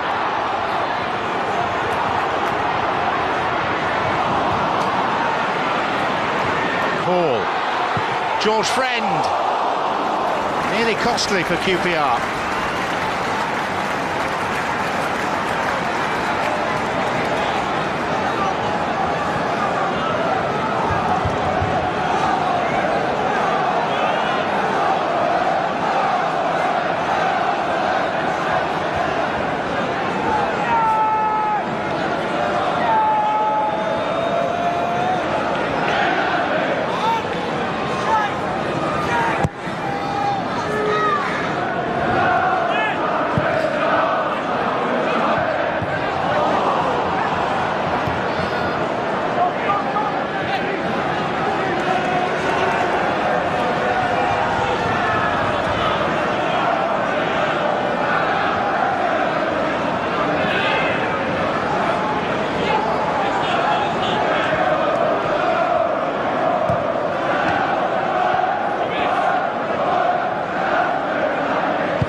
Sue, as Middlesbrough prepare to make a substitution.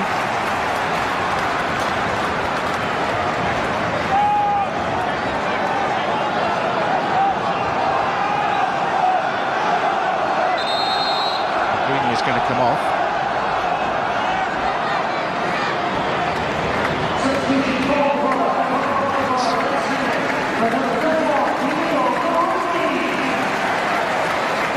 Receives polite applause for his efforts. Replaced by Middlesbrough's leading scorer this season, the Uruguayan Christian Stuani.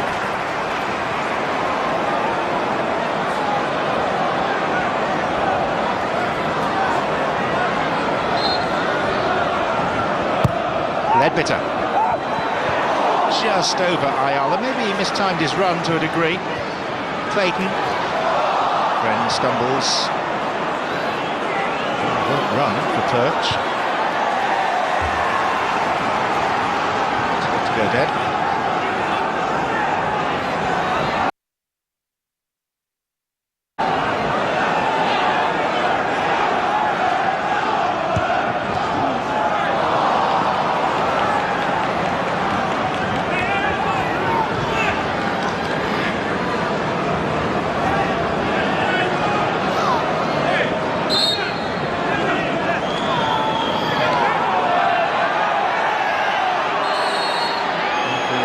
QPR to hurry up.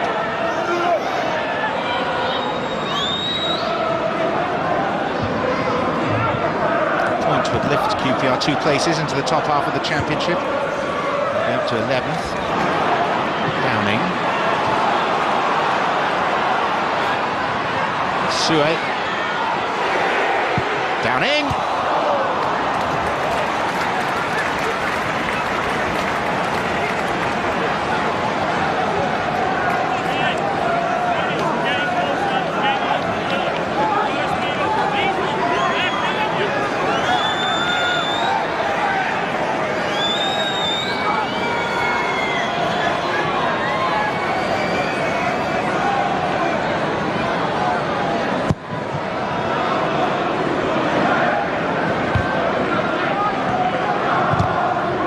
Blocked by Ledbetter. Pushed by Clayton.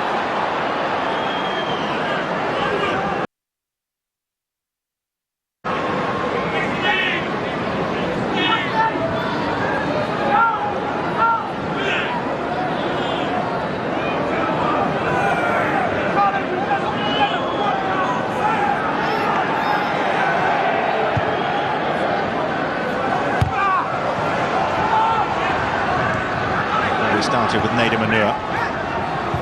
Perch.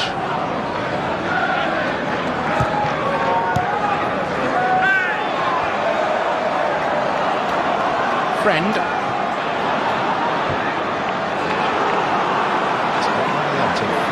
Emilio Sue. Foul and a free kick in QPR's favour.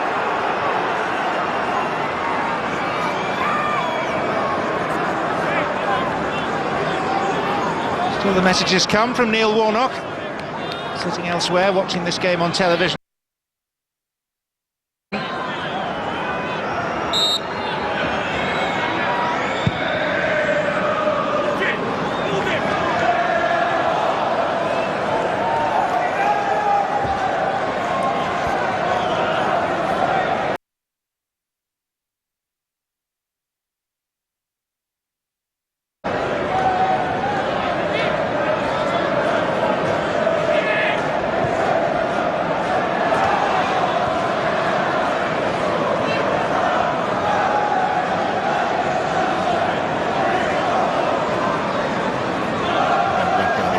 His return to the limelight, albeit a temporary one.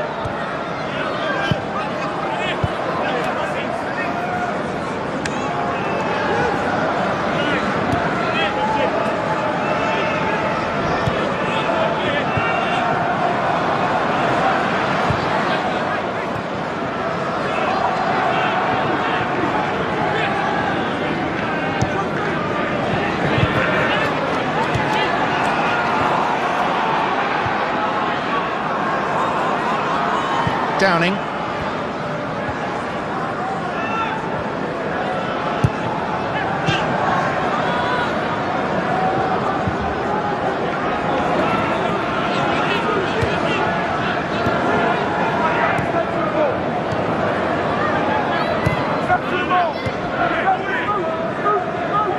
Adoma has yet been the attacking factor that Middlesbrough would wish him to be. Here's Downing. Now and Sue.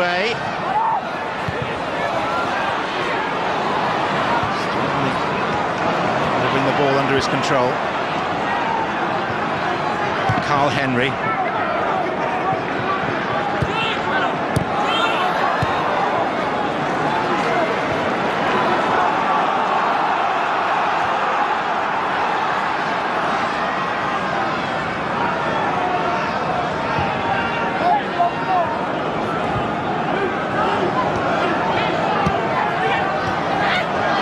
Adoma to Friend, linking well those two. Guided behind by Anua.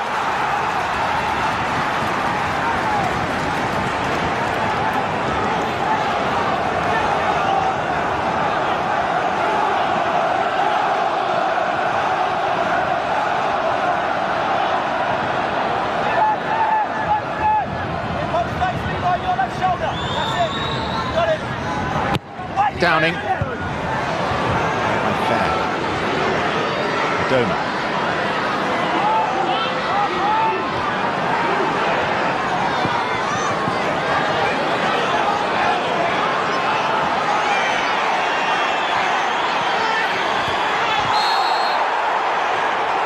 Franceschi may have committed a foul, but prior to that, there had been a previous infringement for which a free kick has been given to QPR.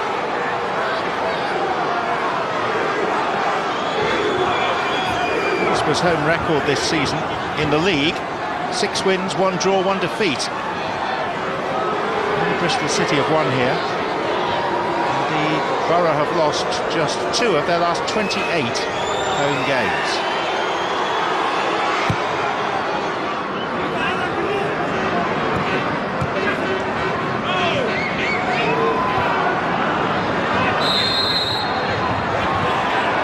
It's blown a little late. Phillips is booked.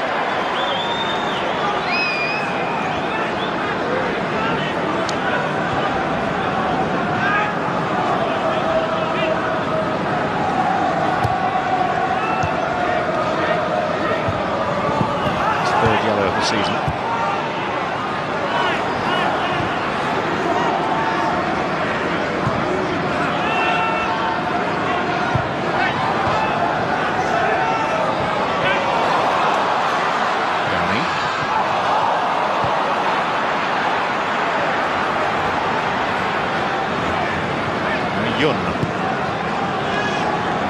Farley.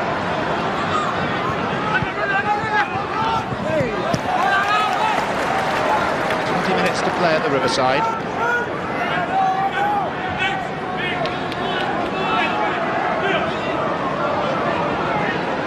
They've arrived with a plan which, thus far, they've executed admirably. Away from home have lost their last 4. The season they won at Wolves and at Huddersfield and drew at the leaders Hull.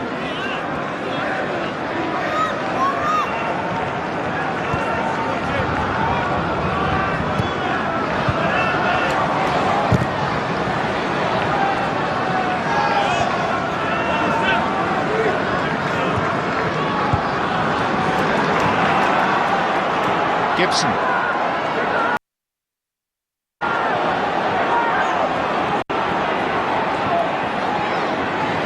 Adoma.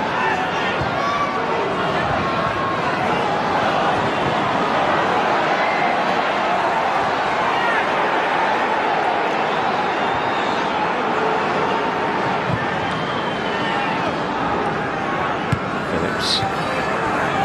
Designated as the nearest thing that QPR have to a striker tonight. Boston injured. Foul in. Here's Msue.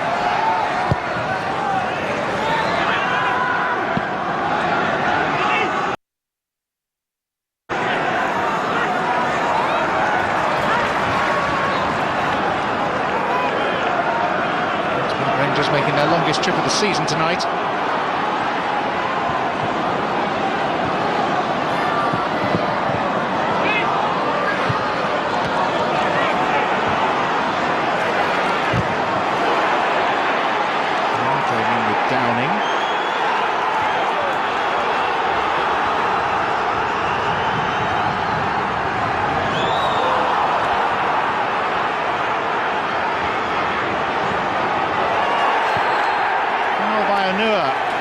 Control of the ball.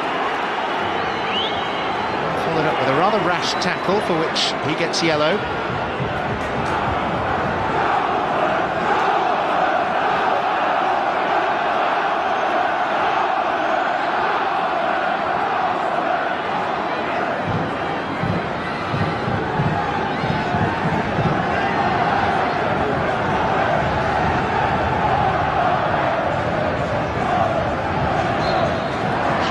4 of the season for Anua, 1 short of a suspension. Downing played them. It's on, but into the path of Rob Green.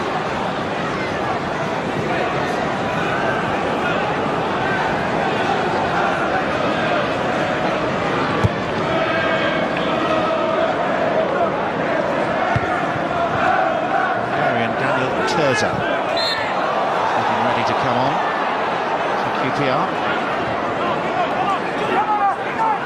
Fielder who's on loan.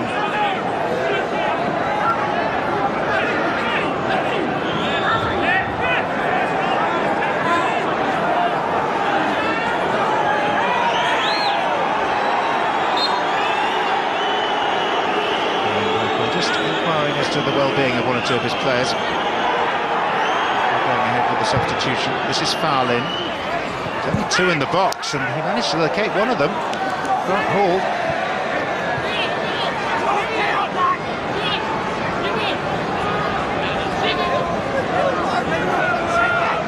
There were 5 Middlesbrough defenders back. Shouldn't have got anywhere near that.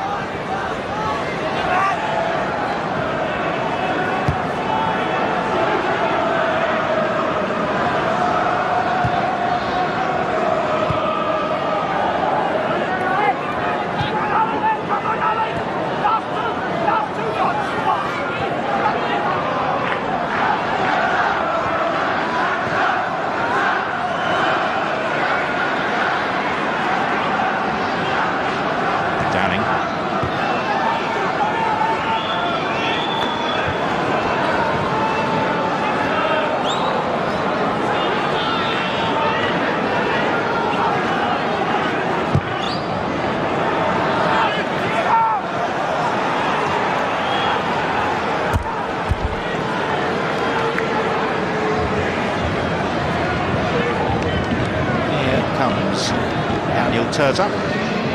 He's loan spells at Watford. Current club then with Palmer, who subsequently was able to sign a 2-year deal with Queen's Park Rangers. Hungarian international, 31 caps, hoping for a role at Euro 2016 next summer.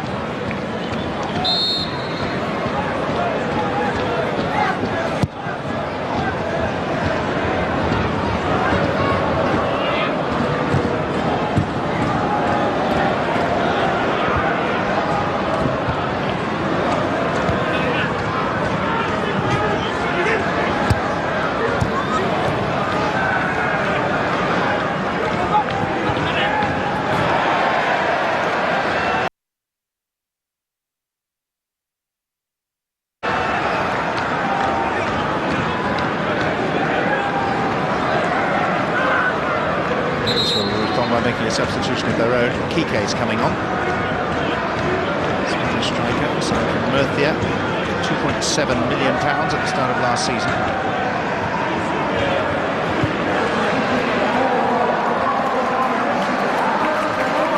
Albert Adoma is coming on.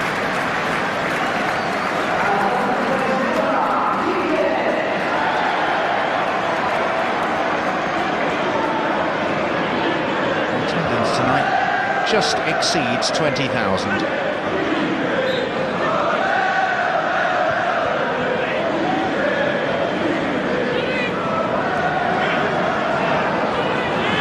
Stones like this, Middlesbrough will remain 4th and QPR will jump 2 places to 11th. Taking West London neighbours Fulham and Brentford along the way.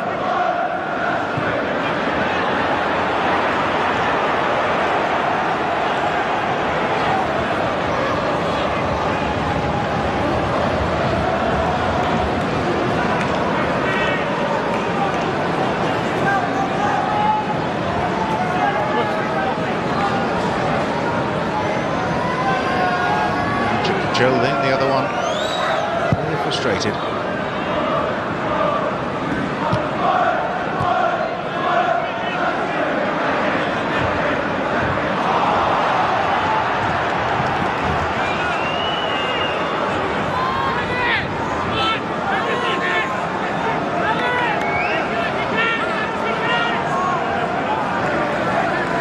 Nathaniel Thomas. So the options for Queen's Park Rangers from the bench. Arsenal forward.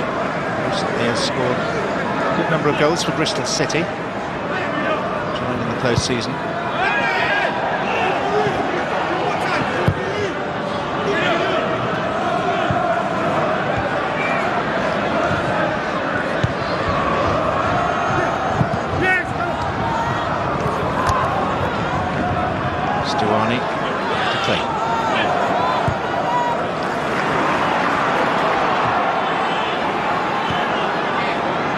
Teams in the Championship have conceded more goals than QPR this season.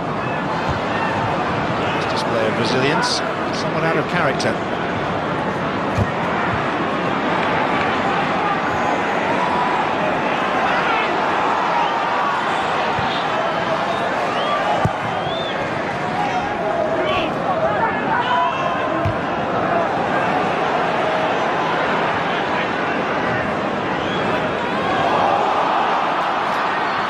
Soon to be substituted by QPR. Emmanuel Thomas almost ready to come on. He's Downing.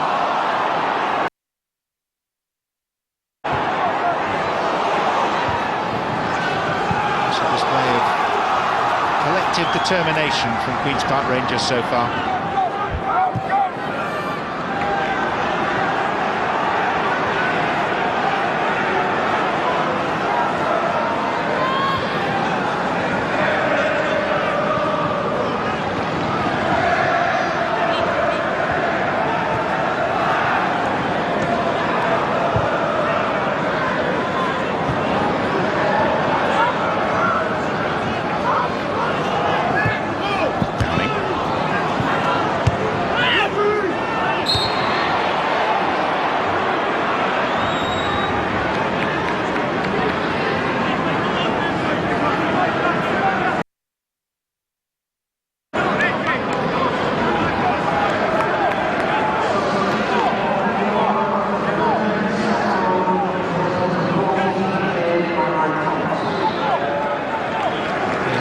Informing this crowd of just over 20,000 about the upcoming change.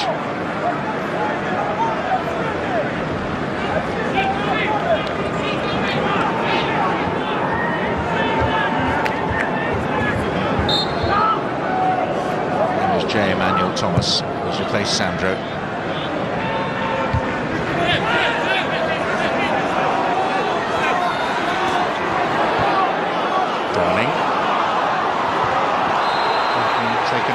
Offside, David Nugent.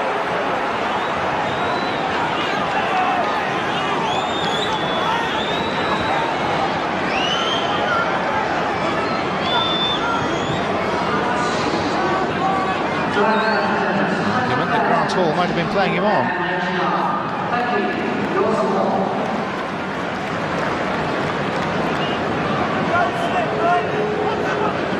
Thomas. A rather different option, very much a target man type of striker. Hold the ball up. Phillips. QPR need Emmanuel Thomas in the penalty area.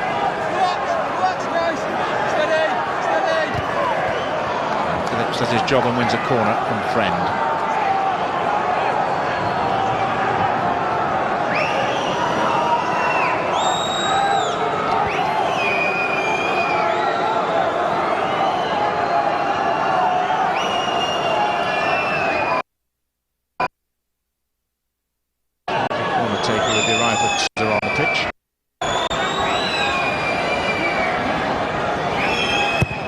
Terza then. First to goalkeeper Constantopoulos.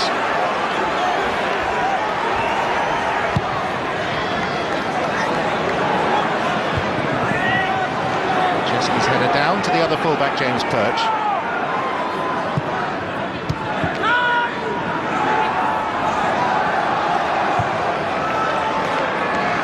On the verge of keeping a sixth consecutive home clean sheet. 574 minutes since Lasse Vibe was the last visiting player to score here for Fulham. Just under 10 hours of play.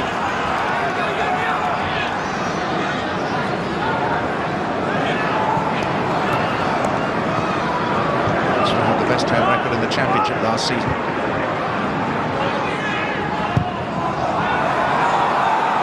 And also the best defensive record in that league.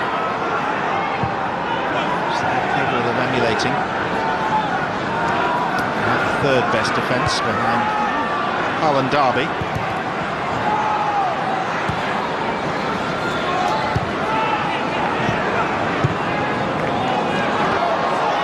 George Friend.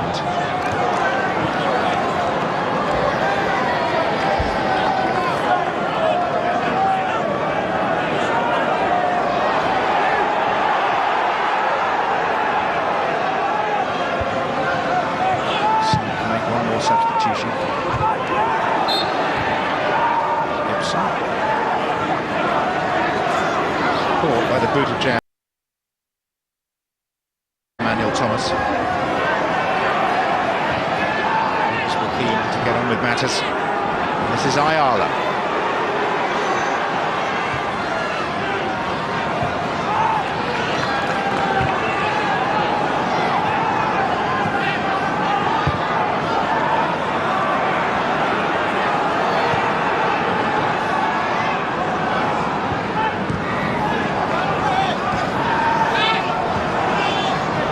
Sue. 5 waiting in the penalty area. A little bit longer for the corner.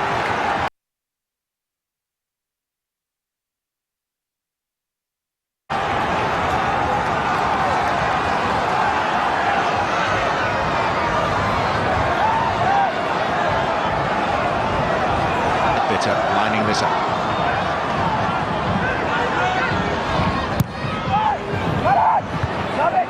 Beaten in the air.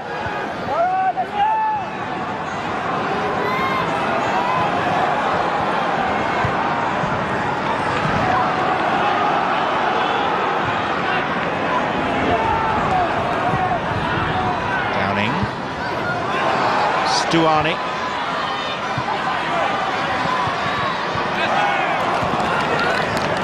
Rangers ball.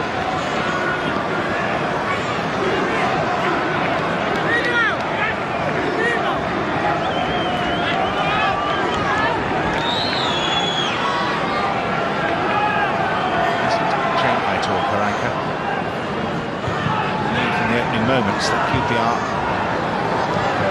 to stop Middlesbrough necessarily to go toe-to-toe with them.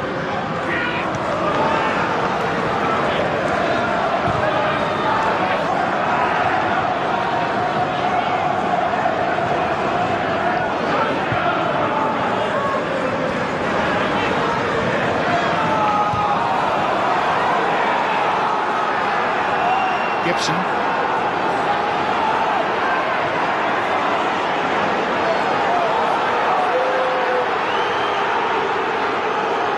Clayton.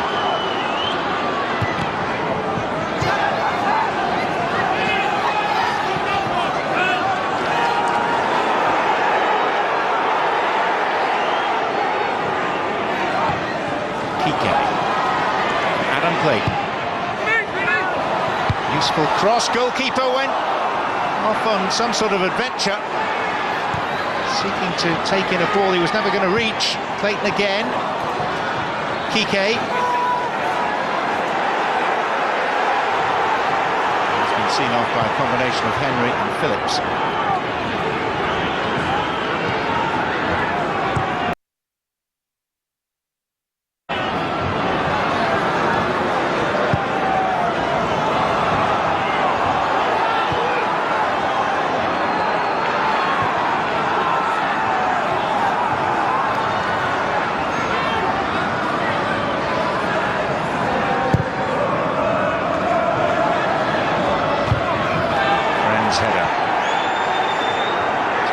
Through to Green.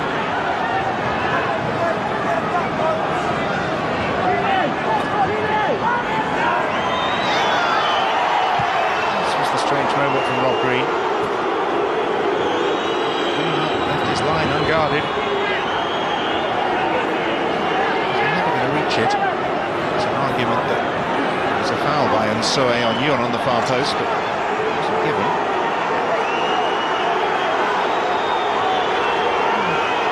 Rangers, despite their change of manager, have suddenly gone all parsimonious.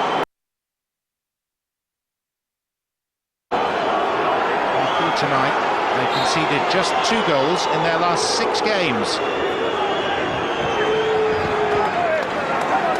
In the previous 6 matches, they let in 14.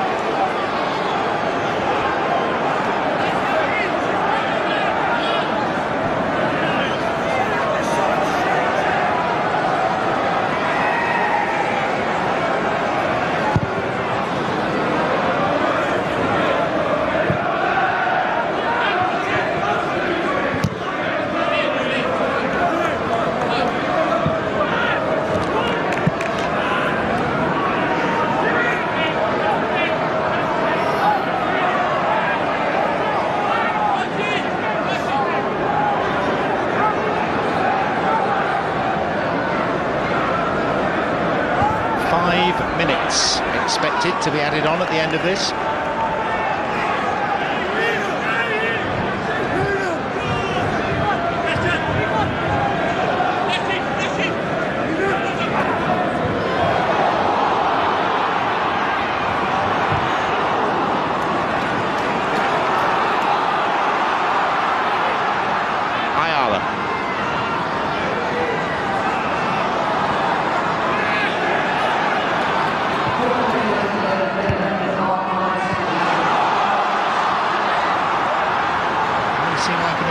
QPR.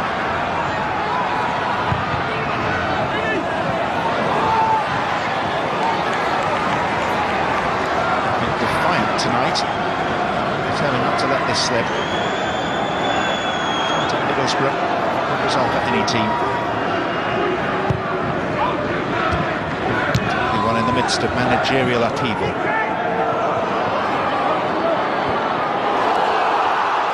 Clayton. Kike, Paul, who threw himself into the path of the shot, and it'll be a corner kick.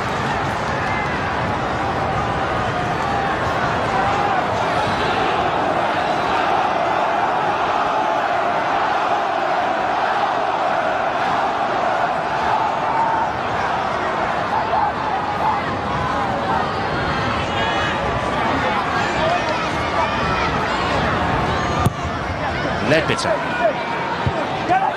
Friend. Some save by Green. Cleared by Emmanuel Thomas.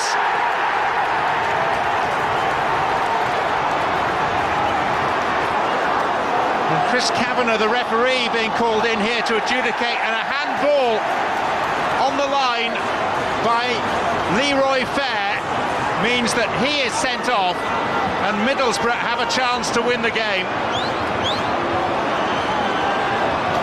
Well, to start with, it seemed that Rob Green had made the save. In fact, it was Fair moving in front of the goalkeeper. Referee's assistant on the far side flagged furiously. And as we move into the 3rd minute of additional time, Middlesbrough have an opportunity to win the game.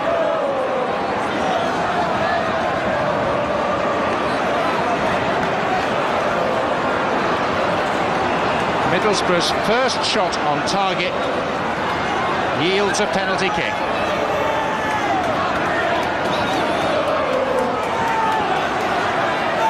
And it'll be Grant Ledbetter to take it.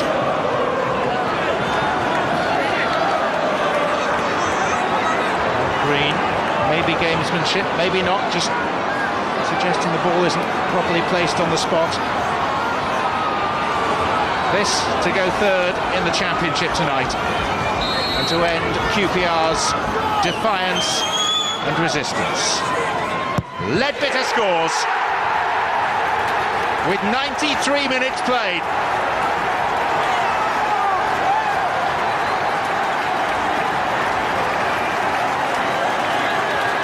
And Aitor Karanka's frustration is brushed aside.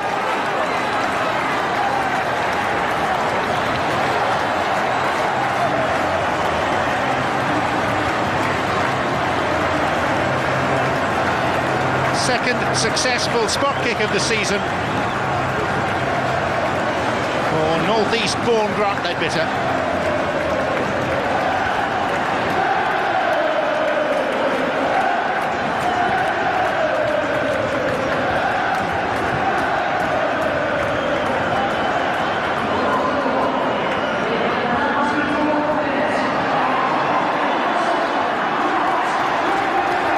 It's a sickener for Queen's Park Rangers.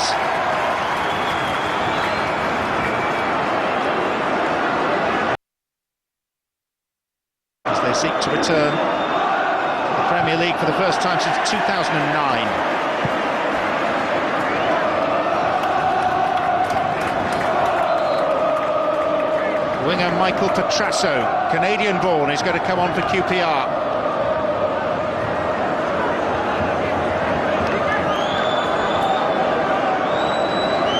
He'll replace the left-sided midfield player Yoon Suk-yo.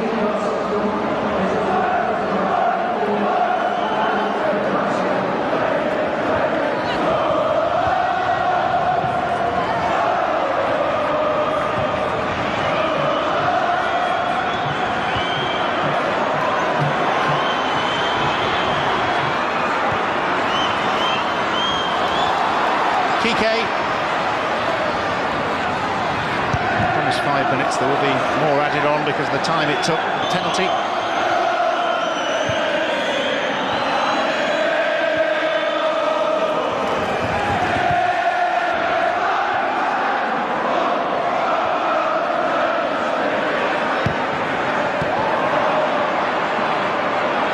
And Middlesbrough gained reward for sheer persistence.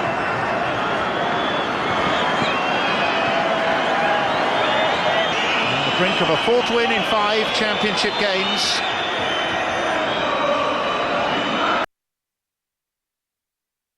On, Trasso pursues. Friend has it.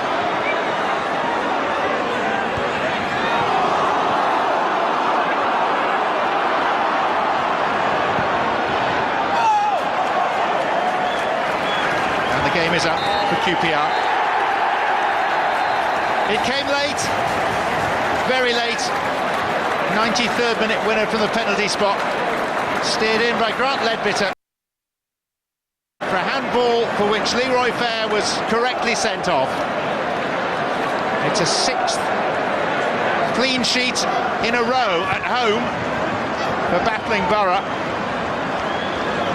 QPR may be slightly unfortunate under their interim manager and interim assistant, Kevin Blackwell, with much to be proud of from his team tonight, but he counts for nothing in the end. Rob Green might have made the save anyway. Fair reacted instinctively and palmed the ball away. And Leadbitter did the rest from the penalty spot. Full-time score at the Riverside Stadium is Middlesbrough 1, Queen's Park Rangers 0.